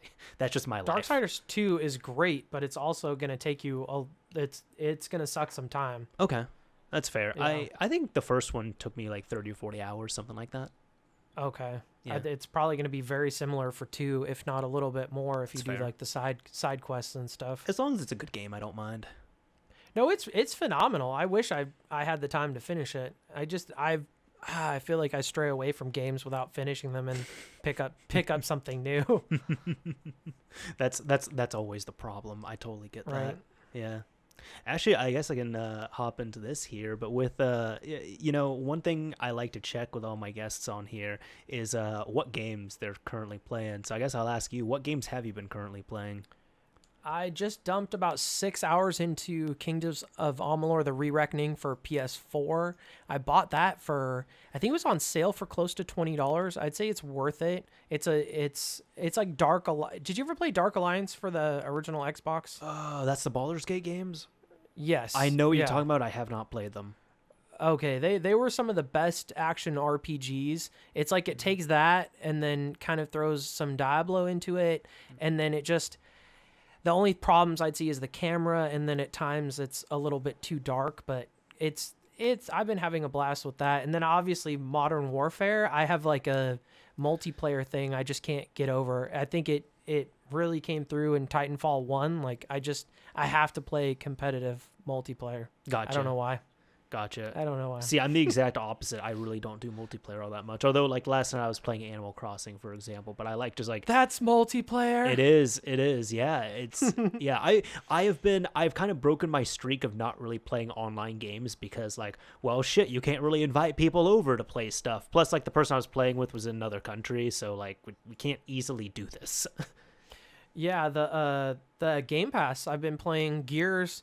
Like Friday nights, I'll be playing Gears or Halo with the Xbox buddies, and then sometimes we'll jump over to Modern Warfare, which is nice that crossplay. The whole crossplay thing is going to open up friends that you haven't played with in forever. Like, I can't wait till that's just like a normal thing. For one thing I noticed with crossplay is like I've always supported it. I've never been against it. I've always supported it, but it didn't fully click for me until with my younger brothers I saw it firsthand, because you and I are weirdos in the sense of like we have like multiples of some systems, but like my younger brothers, for example, they have more systems than they need thanks to me, but like they have one Xbox one Switch, one PS4. The only system they have duplicates of in the household, well, either of them, each of them has a DS because they're handhelds, each of them has a 3DS. Each of them now has a Switch because the Switch was supposed to be a shared system, and then it slowly became one of their systems. So I just bought a second one for them. But what happened on there was I was visiting them once, and they are into Fortnite. Maybe not as much as they were before, but at the time they were playing Fortnite. And it was just completely normal for them. They started playing and they wanted to play together. One of them started playing it on the Switch. The other one played on the Xbox One. And they could, for the most part, pretty seamlessly play together. And it was when I finally saw it, I was like, this is fucking genius. Every game should support this. This is awesome. Agreed. Honestly, agreed. I think all games should do that. I understand that companies they want to be closed off, right? Because they want you to buy their version of the game, but I don't know, man. With a lot of the free-to-play games, they should just all be cross-play. So Rocket League is like fully cross-play, isn't it? Yes, yeah. That was one of the first ones that went cross-play, actually, and did it successfully. One of the things that really like opened up my mind to it was shout out to I haven't listened to it in a while, but like the Weapon Wheel podcast, they had a episode where they actually had one of the higher people up from like the studio, I think Platonics or something, the studio who does Rocket League. And he was talking about it with them, and they brought up crossplay for a long amount of time when they were discussing it. And they were asking, well, like, why don't companies do crossplay? Like, why aren't you doing crossplay? Because I think for a while, it was PC and PS4 could play together. It was something like that, but there was some other kind of limitation that was going on where they couldn't play with other systems. And they were talking about it, and they said, well, honestly, I mean, it's kind of Sony's doing. They've been more pushing against it. We can't really speak for other companies, but for us, we decided to build our game as crossplay from the ground up, and we have a network tool that does it for us. So if this company allowed us to do crossplay on there, we would fire up our tool. And he was saying, I'm simplifying it a little bit further, but it's pretty much as simple as we fire up our internal tool, we check a tick box that says, hey, we can allow crossplay on these platforms. We hit the save button, and maybe after a few hours, once the servers propagate, all the players should be able to play together. So like for us, it's really simple to do, and we've set it up like that. I could see Sony being standoffish though. Like right around that time, wasn't that when Microsoft was putting like Minecraft on everything? Like that, yes. they're going towards games as a service right now. And like you said, like there's no real launch titles. Like, and like I said, it's like they're being more PC like, where they're just sort of upgrading the hardware but allowing you to play the older stuff. I feel like Xbox is definitely this whole generation they've been going towards a brand as opposed to a piece of hardware. Right, but then your Nintendos and your Sonys are like, nah, we're not really going to do that. The best we've gotten so far is Sony releasing some of their huge titles on PC, and for some reason that just lights the internet on fire. Mm-hmm. People get so pissed off about that. Yeah, funny you even bring that up, because when you were saying on fire, I was thinking more from a positive sense, because I'm like, well, yeah, I mean, like getting something like, I mean, God of War, like Horizon Zero Dawn or something else, like on PC, like that's pretty damn big. Because I will say, like, PlayStation exclusives for the most part are pretty damn awesome. Oh, they're phenomenal. Yeah. That's why a lot of us switched to PlayStation from Xbox, or even, PC. Even if you had a PC, you'd probably have a PlayStation. You might not have an Xbox, but you'd probably have a PlayStation. Mm-hmm. For sure. God of War, Horizon Zero Dawn. I know you don't like The Last of Us, but The Last of Us is on there. They just have. Yep, I'm one of like the 4 people in the world who doesn't like The Last of Us. Oh man, it's funny. The world hated on Abby, but I ended up preferring her storyline to Ellie's storyline. We won't get into it just because of spoilers. Sure, but I will say without any spoilers, I did watch most of Naked Jakey's video over that, where he like really goes into depth about it, and I feel like he did a really good job summarizing Last of Us Part 2 in like 2 or 3 minutes. The thing that would make me play it is I'd want to explore post-apocalypse Seattle. That seems amazing to me. But aside from that, just watching his video, I'm like, I got enough of the story from here. I feel satisfied. I feel like no reason to play this unless I want to explore Seattle. It drags on. It reminded me of like The Walking Dead, how The Walking Dead just like drags and beats like the same stupid thing over and over again. Just like they'll have... they'll take like 6 episodes to get like one thing out. If that's Last of Us Part 2, it just, and then when you think you're done and you're like, oh, that was not bad, they like hit the reset button and there's like a second game built in there. They're like, nope, now you're gonna play through the game as this second character. Have fun. Yep, I had seen that on there. I was like, okay. Like I'm sure there's things that are executed well on that, but like I guess I'll put it like this, not really so much from the story, but it was interesting to me because a lot of people that complained about The Last of Us Part 2, they were pretty similar to complaints I had about The Last of Us Part 1. So I was kind of smiling a little bit when I saw like all the criticism against it, because I was like, oh, now people see what I hated all those years ago. Yeah. But wait, what were we talking about? We were talking about games we were playing. You said you've been playing Modern Warfare and you've been playing another game. I think you mentioned Gears and something else. Modern Warfare, Gears, Kingdoms of Amalur, Re-Reckoning, Dragon Ball Dragon Quest Builders 2. I'll keep going back to that. That's going to be one of my favorites. And sometimes I'll go to Apex. What are you playing? Oh, let's see. So, like, the ones I have not finished, because I'm just kind of on a continuous thing. Well, technically I did finish this one, but, like, Animal Crossing, I'm still kind of on that, like, dabbling in that Okay. there. Currently playing Murder by Numbers, which is cute and really fun, and just, like, it's not much anything else like it. Like, I very much enjoy it. And Ring Fit Adventure, that game is still kicking my ass, but it's totally worth it. So I think I'm on, like, I need to do that. dude, it's so worth it. Like, if that's been the big thing I've been recommending and pushing to friends and stuff. Not like hey, you're fat, you should play this, but like anytime people complain about like going to the gym or not getting exercise, I'm like, you should totally get a Switch and Ring Fit. It's great. Because you can even set like you can use the Switch to, like, in the game, you can actually set reminders, and it's not anything that you can easily ignore, but it's not like super annoying, but it's enough where it's like if you have your Switch next to you, it will be like buzzing and stuff, and it's like, oh, okay, yep, that's kind of annoying, I should go settle that. So it's great. Hey, that's good, man. It and is. I mean, as to like, I am fat and I should do that. So it will kick your ass, and if it's not kicking your ass, it's because you don't have the level up high enough. But I can definitely recommend, not just to you but to anyone. Animal Crossing's another one of those ones that I love, but I just can't. I feel like I dumped too many hours into it, and I think it's been 30 minutes and it's been like 4 hours. I feel like I try to avoid games like that. So I'm the type of person, I'm awful at playing games that have no point to them. Like, I never got into the old Animal Crossings. Minecraft literally puts me to sleep. Just like I need. Really? Yeah, dude. Yeah. Wow. Minecraft literally puts me to sleep. Dragon Quest Builders 2 is basically just Dragon Quest Minecraft. So I couldn't play that, unfortunately. Really? Mm-hmm. Oh my god, I love it. I love building things. I love the pointless, like, they give you little things to do. It's almost like what's the Zelda that just came out that was really Breath good? of the Wild? No, yeah, that's phenomenal. But the remake of the Link's Awakening. Thank you. Wow, I forgot that. But yeah, anyways. It's like Link's Awakening, 3D Dot Game Heroes, and Dragon Quest and Minecraft all smashed together. So you still have some like adventuring.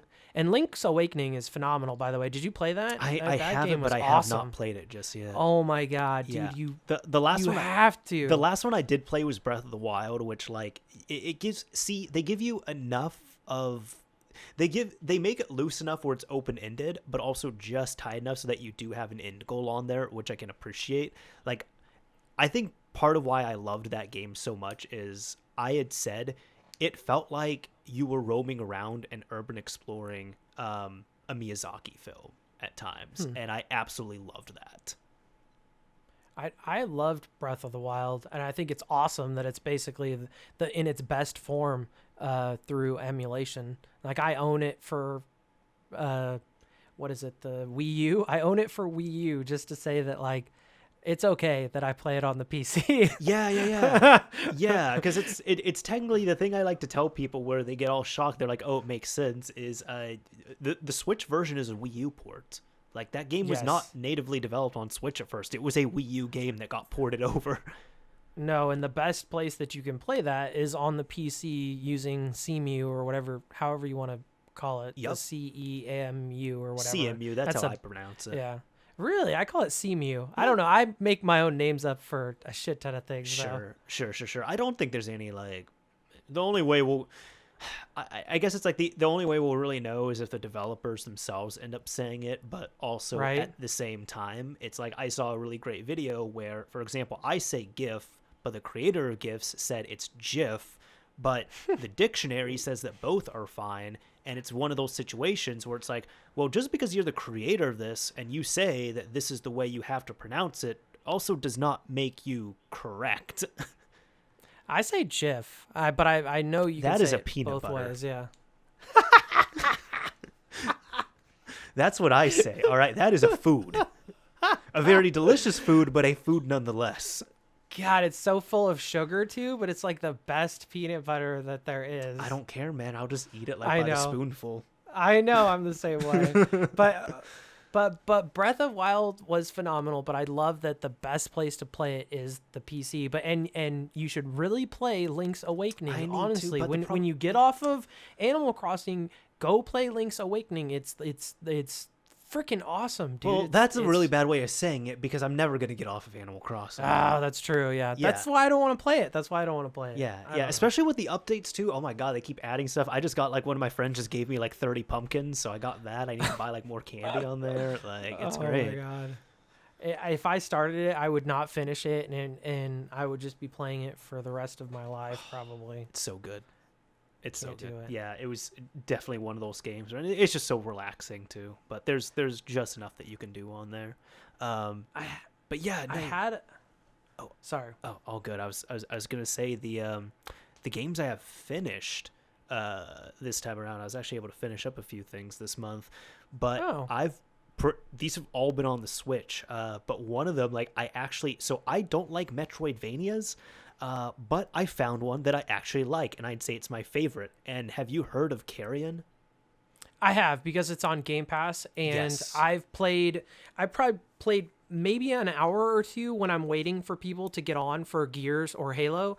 That's the beauty of Game Pass, right? Yeah. There's just a shit ton of games that you can just try out, and Carry On was one of the better ones in my opinion. I love the tentacles. I love that you gotta you rip those crates off to move around the map, and you really have to kill those people really quickly, or else they can mess you up pretty good. It's never been so fulfilling being evil on there, because I typically it's one of those things. I was telling someone, I said I don't like playing as evil characters if given the option, and I don't like Metroidvanias. So you're playing as a disgusting, gross, giant biomass that is evil and destroying everyone in a Metroidvania, and it's amazing because it's not accurate. You're just this giant mass that is just imagine you're controlling a killer cloud, and you're just going all across these different places, and everything about it feels great. It's a really fun game. I think the only negative I had is sometimes I would get lost for 30 minutes or an hour at a time, but aside from that, it was phenomenal. I absolutely loved it.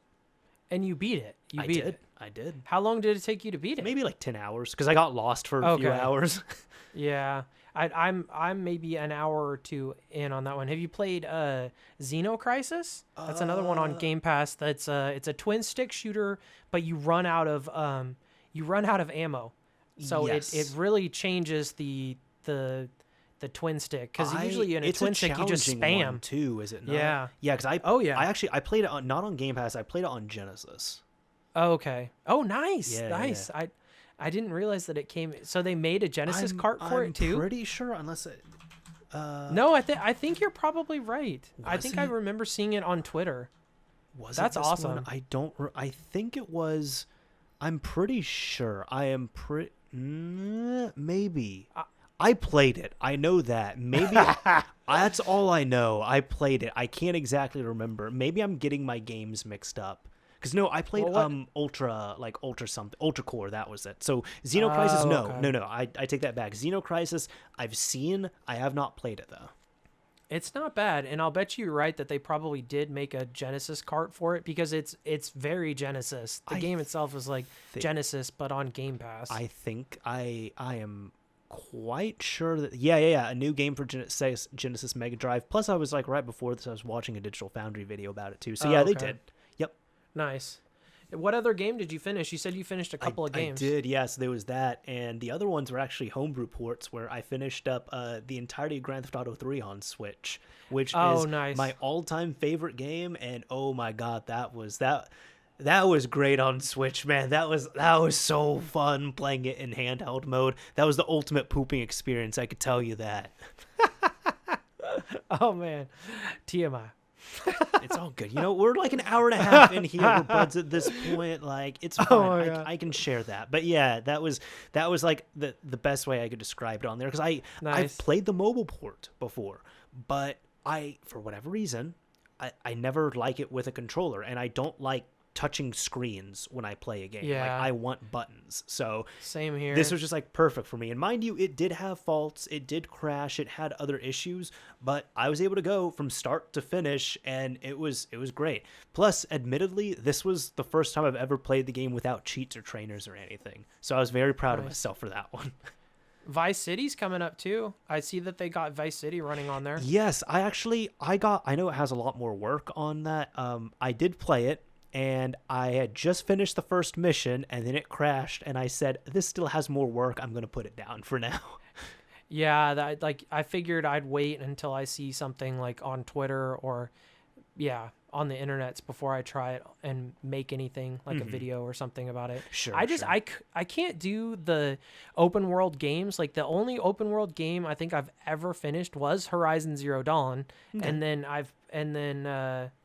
I played Breath of the Wild, but I didn't finish it. I mean, I'm like at least into the 30 hours or something, but still not finished. I mean, that's even kind of scratching the surface on it, funny Yeah, enough, too, unless you just want to go gung-ho on it. But I know people who they've put over 100 hours on it, and they're like, oh, nope, I'm still not finished with it.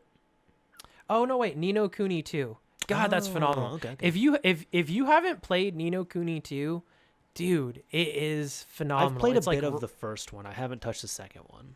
The first one is nothing like the second. The second one is like, have you ever played the game Risk? The board game Risk? No, actually.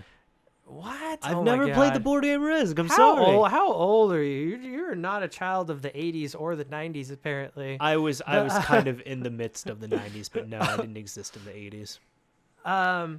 So there's Risk. They have like their own version of Risk in there, and then they have a very dumbed down like city builder, kind of like reminiscent of something you'd see like on Facebook games that you don't have to pay for, and but equally as grindy. And then there's like obviously the action RPG elements to it. It mixes enough of these different styles of games into one game that it's phenomenal. It's easily my favorite Japanese RPG. Awesome.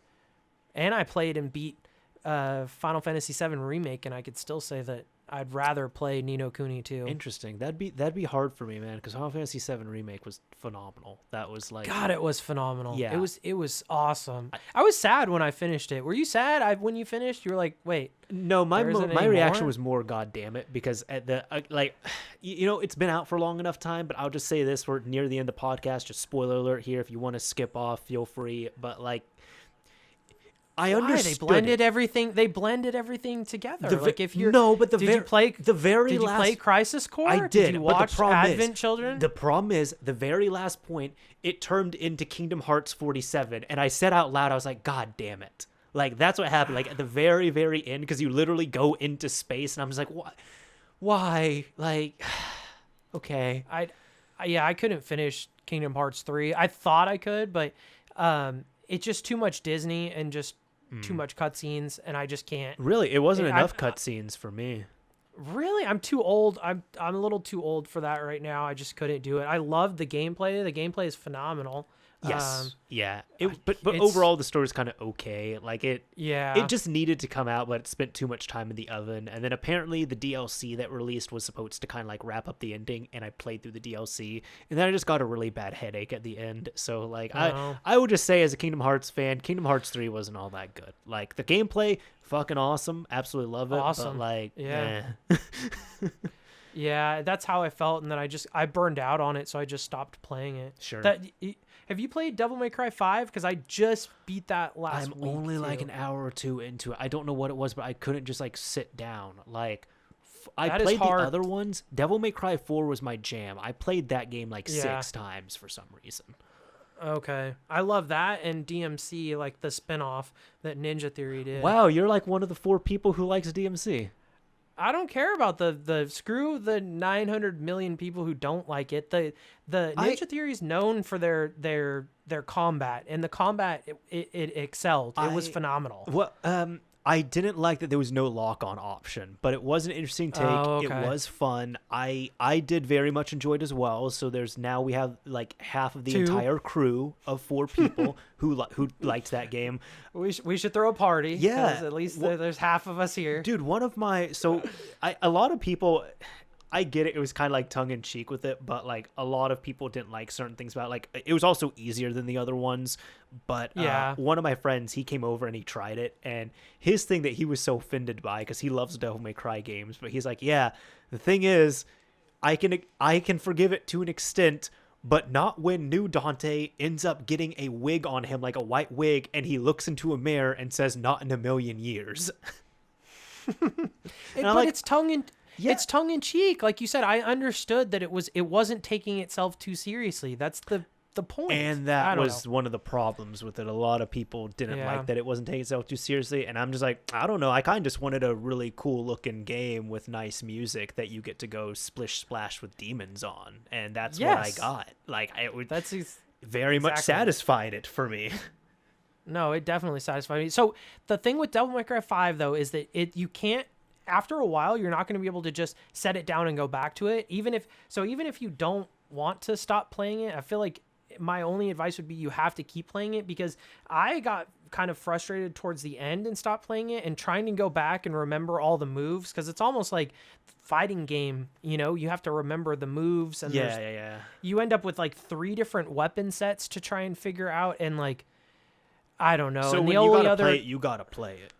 Yeah, Okay. because I tried to go back to beat like the last couple of bosses, and it was just a little too challenging for me because I couldn't remember how the buttons. So it took me a long time to beat it, especially that last part. And it does, at the end, it does make you think like, fuck them for putting those gold things in to revive you. They really want you to go in and pay money to be able to revive yourself. You know what I mean? Sure. I did not appreciate that about the Devil May Cry 5. That's like EA level, kind of like when they were. Yes. It never happened, but when they were speculate about selling you gas or selling you bullets. Yes, yeah, that's exactly what it made me feel like. Was like, well, and they even put it in there. They're like, well, or you go to the store, and buy this, and I'm like, I'm not gonna do that, Mm-hmm. Totally don't get know. it, man. Jeez. Anyways, I do need to go back and play that. I know that's getting a nice little bump on PS5 and Series X. But yeah, then I played it on PC. It came with a gotcha. RX 580 that I bought, which ran it phenomenally, by the way. Gotcha.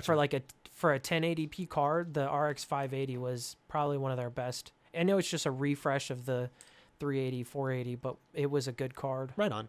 I have it on PS4, so like I own it. I got it Nice. sitting there. I need to play it, but more of it at least.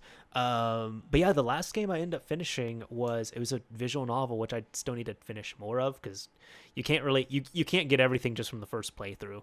But Doki Doki Literature Club. Have you heard of that, or have you played any visual novels?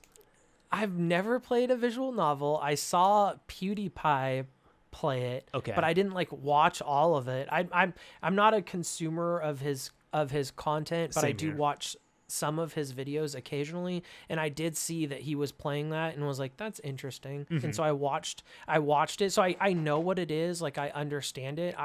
I'm not a visual novel person, I guess. Sure. That's actually one big thing for me as well too. Like a whole other, like two of the biggest changes for me this generation have been I like handheld a lot. And I have started reading or playing, however you want to say it, visual novels. Because like I picked up my first one about 2 years ago. It was Deathmark. I absolutely loved it. Terrified me, but great visual novel. And I've just been like reading and playing all these other ones. And those ones I do prefer to have in handheld form because I don't want to read a book on like a 50-inch TV or something. I want to like have it in my hand and be like on a couch or in a chair or in my bed or something to have it like right there reading it. Just like I would with a book or a tablet. That makes sense. Yeah. So that was another one, not officially released, but also a homebrew port, which it's mostly there. There's like 1 or 2 issues that it has, but for the most part, it's actually really sturdy on Switch. I was pretty impressed.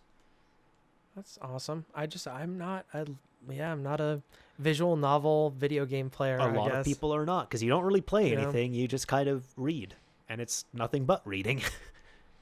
Well, and I mean, I never thought I'd be like a Hearthstone player, but when I had like a job where all we were on the phones, like I played a crap ton of Hearthstone, and I never would have thought like, oh, I love Hearthstone. I'm like, no, I didn't think that.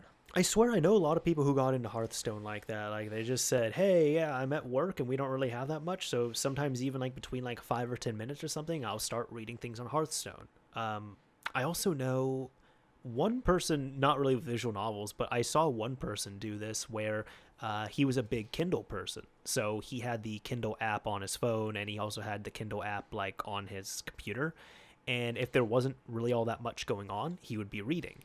And then if you had to like get help from him or something, he would come over, and while you're setting up and everything, he would just pull up his phone and open up the app, and it saved his place. So he would just be reading like 1 or 2 pages while he waited for you. That's hilarious. I could not do that. I love reading, and I just barely started to get back into it, but I could not do that. Read like 2 pages at a time. And I've actually never done the Kindle thing. I have to have a physical book. I still order my books from Amazon or eBay. Right on. I thought I was like that. Like I agree on the first part. I can't do like 1 or 2 pages at a time. But about 2 years ago at this point, was it? Or was it? Yeah, it was about 2 years ago. I ended up getting a nice like Kindle e-reader. And it was one of the more like upgraded models that had like a backlight and everything. And man, I'll tell you, I read several things on there. It's convenient. It's light. The thing does not die because e-ink just kind of sits there and stays there. Yeah, like when I finally gave it a shot, I was like, this works out pretty well. Of course, I can't read like, like manga or comics on there or something because it's just black and white. It's e-ink. But just for reading stuff, it's like reading actual books. It's worked out well enough for me. I've really enjoyed it. Well, isn't some manga just in black and white anyways? I'm not a manga reader. I think so, but also the screen is good enough quality for you to read text, but not good enough for like, I would not want to look at images on there. And I've tried, and I just would not recommend it. So I've been happy with it. Like if there's a book that I really want, I will like pick up a physical copy of it. But for a lot of other stuff, it's really nice and convenient. Plus, like sometimes I'll have like credit on Amazon or what have you, and there could be a book that's available digitally. I'm like, oh, I'm kind of interested in this, and I guess I can get it for free, so I'll just buy it, and oh, there we go. It's now beamed over to my Kindle within like 2 seconds. Yeah, like my sister switched to the Kindle, and she's just like, it's convenient. Yeah. I just can't. I need a physical book. The last book I read was Armada. Not as good as his. By the way, they made the movie of that one, and the movie just not as good as the book. You don't like the books? That's okay. Hold on. Go ahead. Have you seen The Last Starfighter? It's an 80s movie. Oh God, Nostalgia Central. It's really, really good, but it's about a kid from a trailer park who plays this Last Starfighter video game, beats it, and then the ships come scoop him up. So that's Armada, right? I know. That's what I was saying, was like when I started reading it, I was like, this is stupid because you're ripping off one of my favorite. I literally have the Blu-ray of The Last Starfighter. It still holds up. I understand that some of the visuals are not going to hold up, and that's fine. Some kid from the 2000s might not like it, but it's an excellent movie, a cult classic. And yes, Armada just ripped the whole thing, but eventually it became its own thing. So I'd say like the first half of the book, I was like, this is stupid. It's basically just a rip off of The Last Starfighter, but I don't know. I enjoyed the book, but more towards the end, I think. So I think for me, because I've read Ready Player One like 5 times. I very much enjoy it. I will acknowledge, like, it's definitely all the references is what makes the book, but damn it makes it really good. Like, I will acknowledge that. There is a sequel. I'd say it's not just that, but it's the relationships with the characters, especially at the end when, I hate that I'm thinking more of the movie and less of the book, but the ending for me is what made Ready Player One. All the people kind of coming together to make that happen. Sure, but even some stuff, like for example, we're talking about spoilers here, by the way, people, but like when he, I'm trying not to. When he ends up meeting his best friend, that's just like such an epic thing in the book because he finds out like he is actually a woman. And like completely different, and it's just like such an epic thing to finally, like, surprising and epic at the same time. And then in the movie she's like, oh, you're you, okay, let's go. And just like a lot of scenes like that fell flat on their face. I know the chick he was really into, she's the one who ended up getting imprisoned as opposed to him. I know there was a lot of stuff in the book that could not translate well in film. Like, I understand that. But I think they could have had her be captured. I thought that was one of the better parts of. Now we are spoiling it. Yeah. I thought that was one of the better parts of of the book, even to how she got out of her little cage thing. Like I don't know. Like I guess for me it was more as well too. The only thing I really liked about I was watching the film and I was pissed when I was watching it. The only thing I liked about the film was the entirety of The Shining, because I like The Shining and that was incredibly well done. And the rest of the film, I was like, I hate almost everything about this. I would say that they did a decent job of the stacks and his location. Sure. Of his his sort of home base area. That was pretty true to the books, I guess. But you're right. Everything else was not, and it was not a very good movie. I don't know, but I'm realistic about it too. Like I'm just like, okay, like hanging out in Ludus a ton and then going over to like this other place and like playing this through a tape deck or like playing through the entirety of War Games. Like you can't show that in a movie. I get it. That's supposed to be for the book, but like just, you know, like the very first challenge, changing it from like finding this real epic thing and going through this old arcade game, that could be done easily enough. While as in the movie, they made it the most generic blow up, explodey car racing simulator. And I'm like, that's what translates to film, right? And that's what the Michael Bay has ruined Teenage Mutant Ninja Turtles. By the way, I only read like two comic books back in my day. One was called Shadowhawk. It was an Image comic, and the other one was Teenage Mutant Ninja Turtles, which was a ripoff of the Marvel universe stuff. Like the Foot Clan is the same as what Daredevil's. Anyways, it was a ripoff of Daredevil basically, but in the funniest way possible, and just it was a phenomenal comic book. But I didn't even watch. I was a kid when I was reading the comic books, by the way. My parents just let me do that, and then the TV show came out and was like super childish, and like the comics, they were cussing, there was blood everywhere, like it, I don't know. And then Michael Bay just ruined it for me. He ruined Transformers for me too, by the way. Interesting. I've definitely heard those complaints, but as someone who didn't like follow those things from the beginning, like the original source material, like I like the first Transformers movie, and the other ones fell pretty flat. So the only thing from the first one that I can remember that I really liked was when he was going to pick up his car in the car lot, he had to wipe the dust off of the middle of the steering wheel. And when I was a kid, the Transformers came with these stickers that were heat activated. You had to rub your finger on them to heat activate it, and that's how you could quote unquote tell if they were an Autobot or a Decepticon. So that little moment where he's scrubbing the dust off of the center of the steering wheel, I like that. That I know someone had to have thought that out, where they were like, you know what? Let's play on that thing where you had to like rub the sticker to see what it was. There's no other way you can mistake that.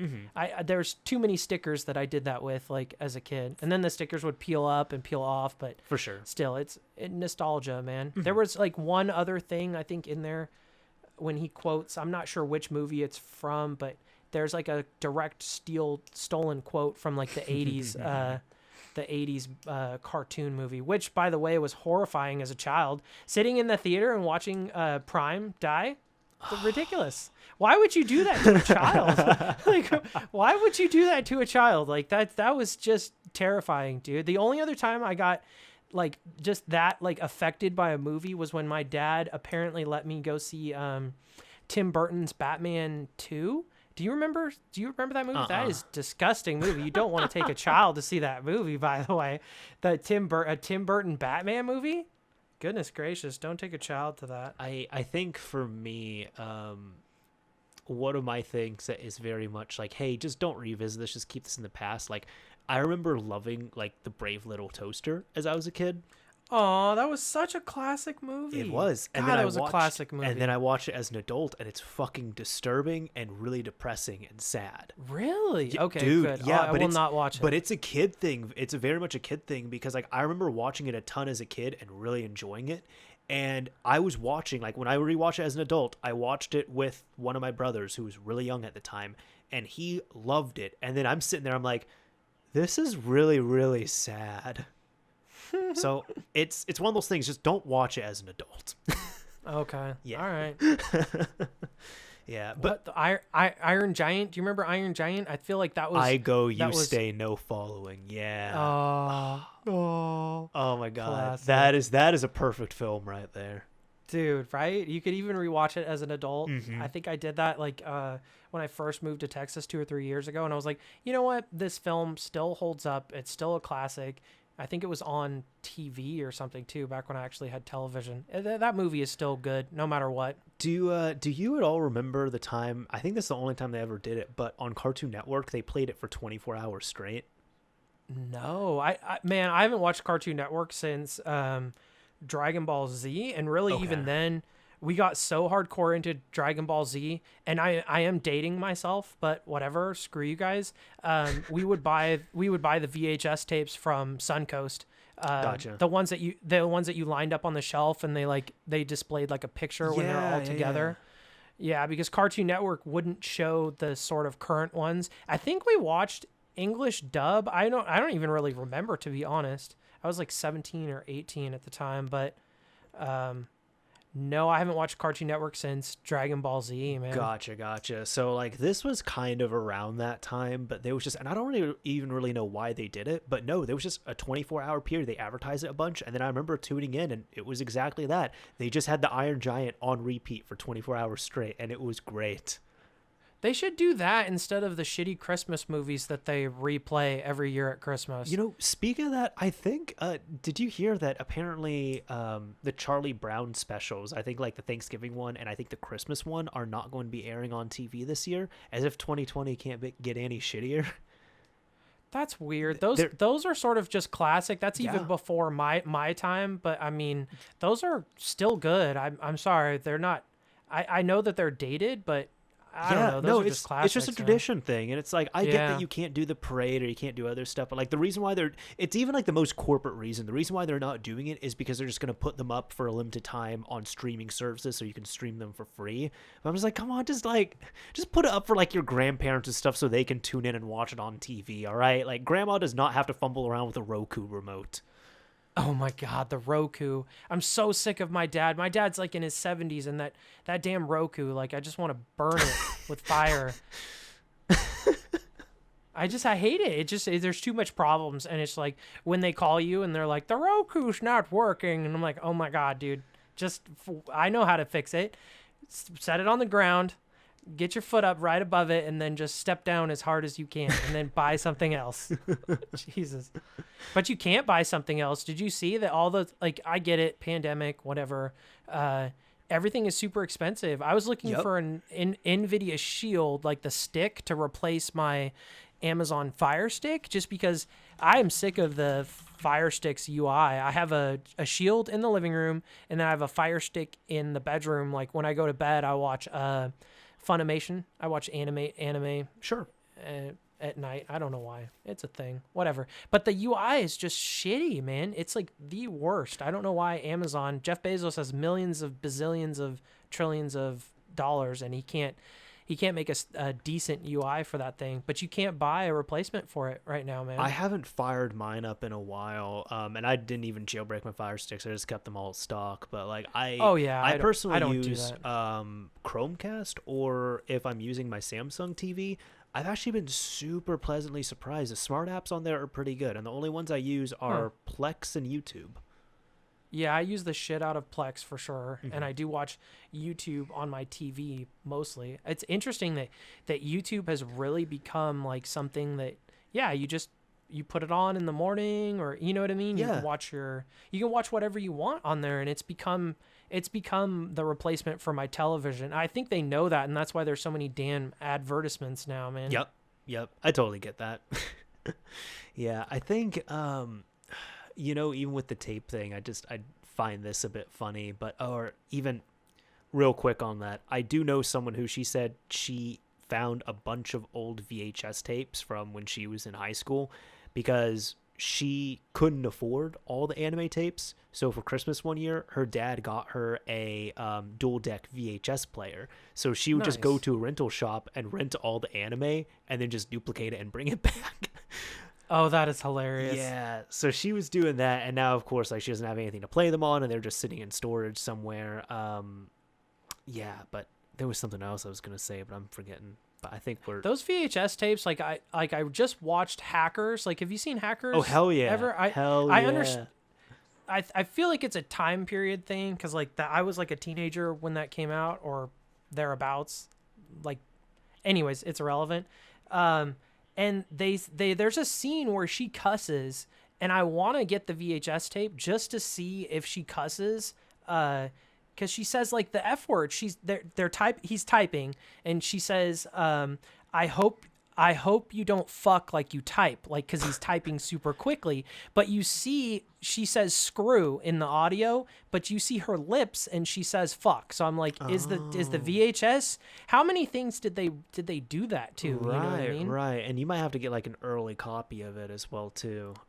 It's not on the internet. Nobody knows. Like, I tried Googling it. I was like, that's bullshit. I was like, she says fuck right there. I apologize to keep cussing, but it's in the video. Mm-hmm. She says it, but they just decided to be like, no, we're going to change that to screw. And yeah, we'll just move on. I'm like, does the VHS have it? Just this, I want to bring this up and then we should wrap up here. But like, okay, it's in the same vein. But I'm sorry. No, it's all good, dude. This has been a great conversation. But do you watch Wang at all on YouTube? No. Okay. Who's that? Great guy. He's just like, metal, like Asian metalhead dude who will cover weird things online. But one of the things he covered is apparently the fourth Indiana Jones film. People are trying to track this down because when it first came out, I've never seen it, but there was a line near the end of the film that was recorded and said, and a lot of people questioned it, and they went online and they were talking about it.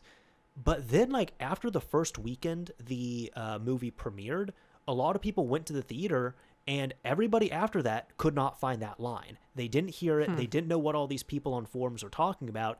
And it's kind of come back in resurgence. And they've tried getting like, different DVD copies, Blu-ray copies, what have you. And nobody could find this line that was said. I don't remember what it is, but it's like the last like 2 minutes of the film where this is said. But they ended up finding something more convincing with it because I believe it was in the book. There was a line that was very similar to it. So people were saying, oh, well, this is not made up, especially if so many people were bringing it up. So now at this point, because it never officially released, at this point, there is a hunt to find old cam rips of it. Because they said pretty much the only way we could find this is if somebody like that first weekend went to a theater with their camcorder and then, digitized it and put it up online. And it's really hard to find those because nobody wants to trade cam rips of like a 10-plus-year-old movie at this point now.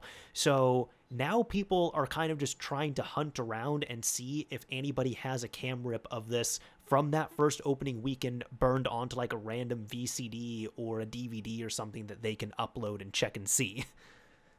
That just reminds me of, and I hate to keep bringing up Teenage Mutant Ninja Turtles, like as if like that's my life and I have posters all over the wall and I live in my mom's basement or something. Is that accurate?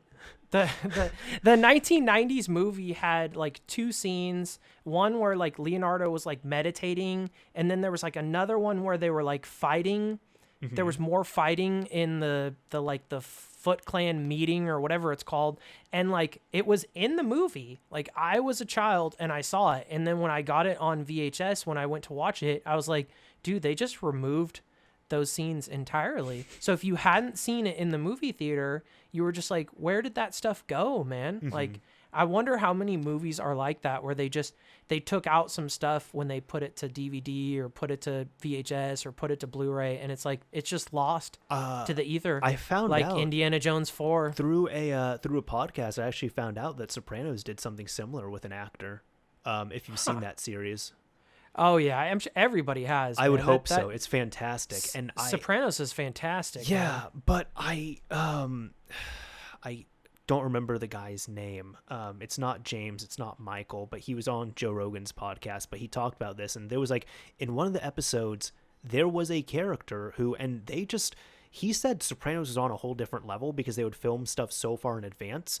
And like, for example, like if you were hired to be in a scene, you could go there, do your recording, get paid, go home, wait like a year later for the episode, and you would never know that you were replaced. They would do all that stuff behind the scenes. But what happened was, I guess there was one person who was in a scene and she made it into the final cut and they aired it, But even after they aired this episode, they did not, like, the creators did not like her as that role. So the first time they premiered the episode on HBO was the only time they had this character in that scene. But they went they re-recorded the scene, they replaced her, so every subsequent viewing of it, and the DVD and VHS and Blu-ray and streaming releases of them, do not have that actress in there. So it's kind of one of those things, the only way you could really get a hold of that is if someone has, like, the original print from HBO, or if somebody recorded it. TiVo. TiVo was back then, I think. Oh, maybe. If you can find, like, a working TiVo box from back then. A working TiVo box that they didn't remove the data from. Yep. Like, maybe. That's funny. That would suck as an actress. Like, she probably puts that on her IMDb, and, like, it's like, you don't everyone's exist. Like, yeah, it's there. Everyone's like, that's bullshit. I just watched Sopranos last night, and you're not on there. She's like, no, I promise that was me. Yep. And you can't contact any of the other people either related to the show to verify it. So tough luck. Yeah. Good luck explaining that one. Oh, man. Such a classic show, man. It's so good. Yeah. Anyways, you know what, Master Turkey, this has been absolutely phenomenal having you on. Thank you so much for lending some of your time to this and coming on for some good conversation. Thanks for having me, man. I really do appreciate it, dude. This was fun. No problem. It definitely was. So I guess if anybody wants to hear more about you or where you're from or, like, follow you or check out what you do, where can people find you? Whatever, like, social media you want to share, I'll put down below in the description on YouTube. youtube.com/masterturkey, and then at masterturkey for Twitter, and that should do it, I guess. Cool. I'll go ahead and link those. Well, sweet. Thanks. Yeah, I appreciate it. Dude, no problem. Yeah, this is definitely awesome. Well, everyone, I hope you have a fun and safe Halloween wherever you might be listening to or checking this out from, if that is going to be your thing.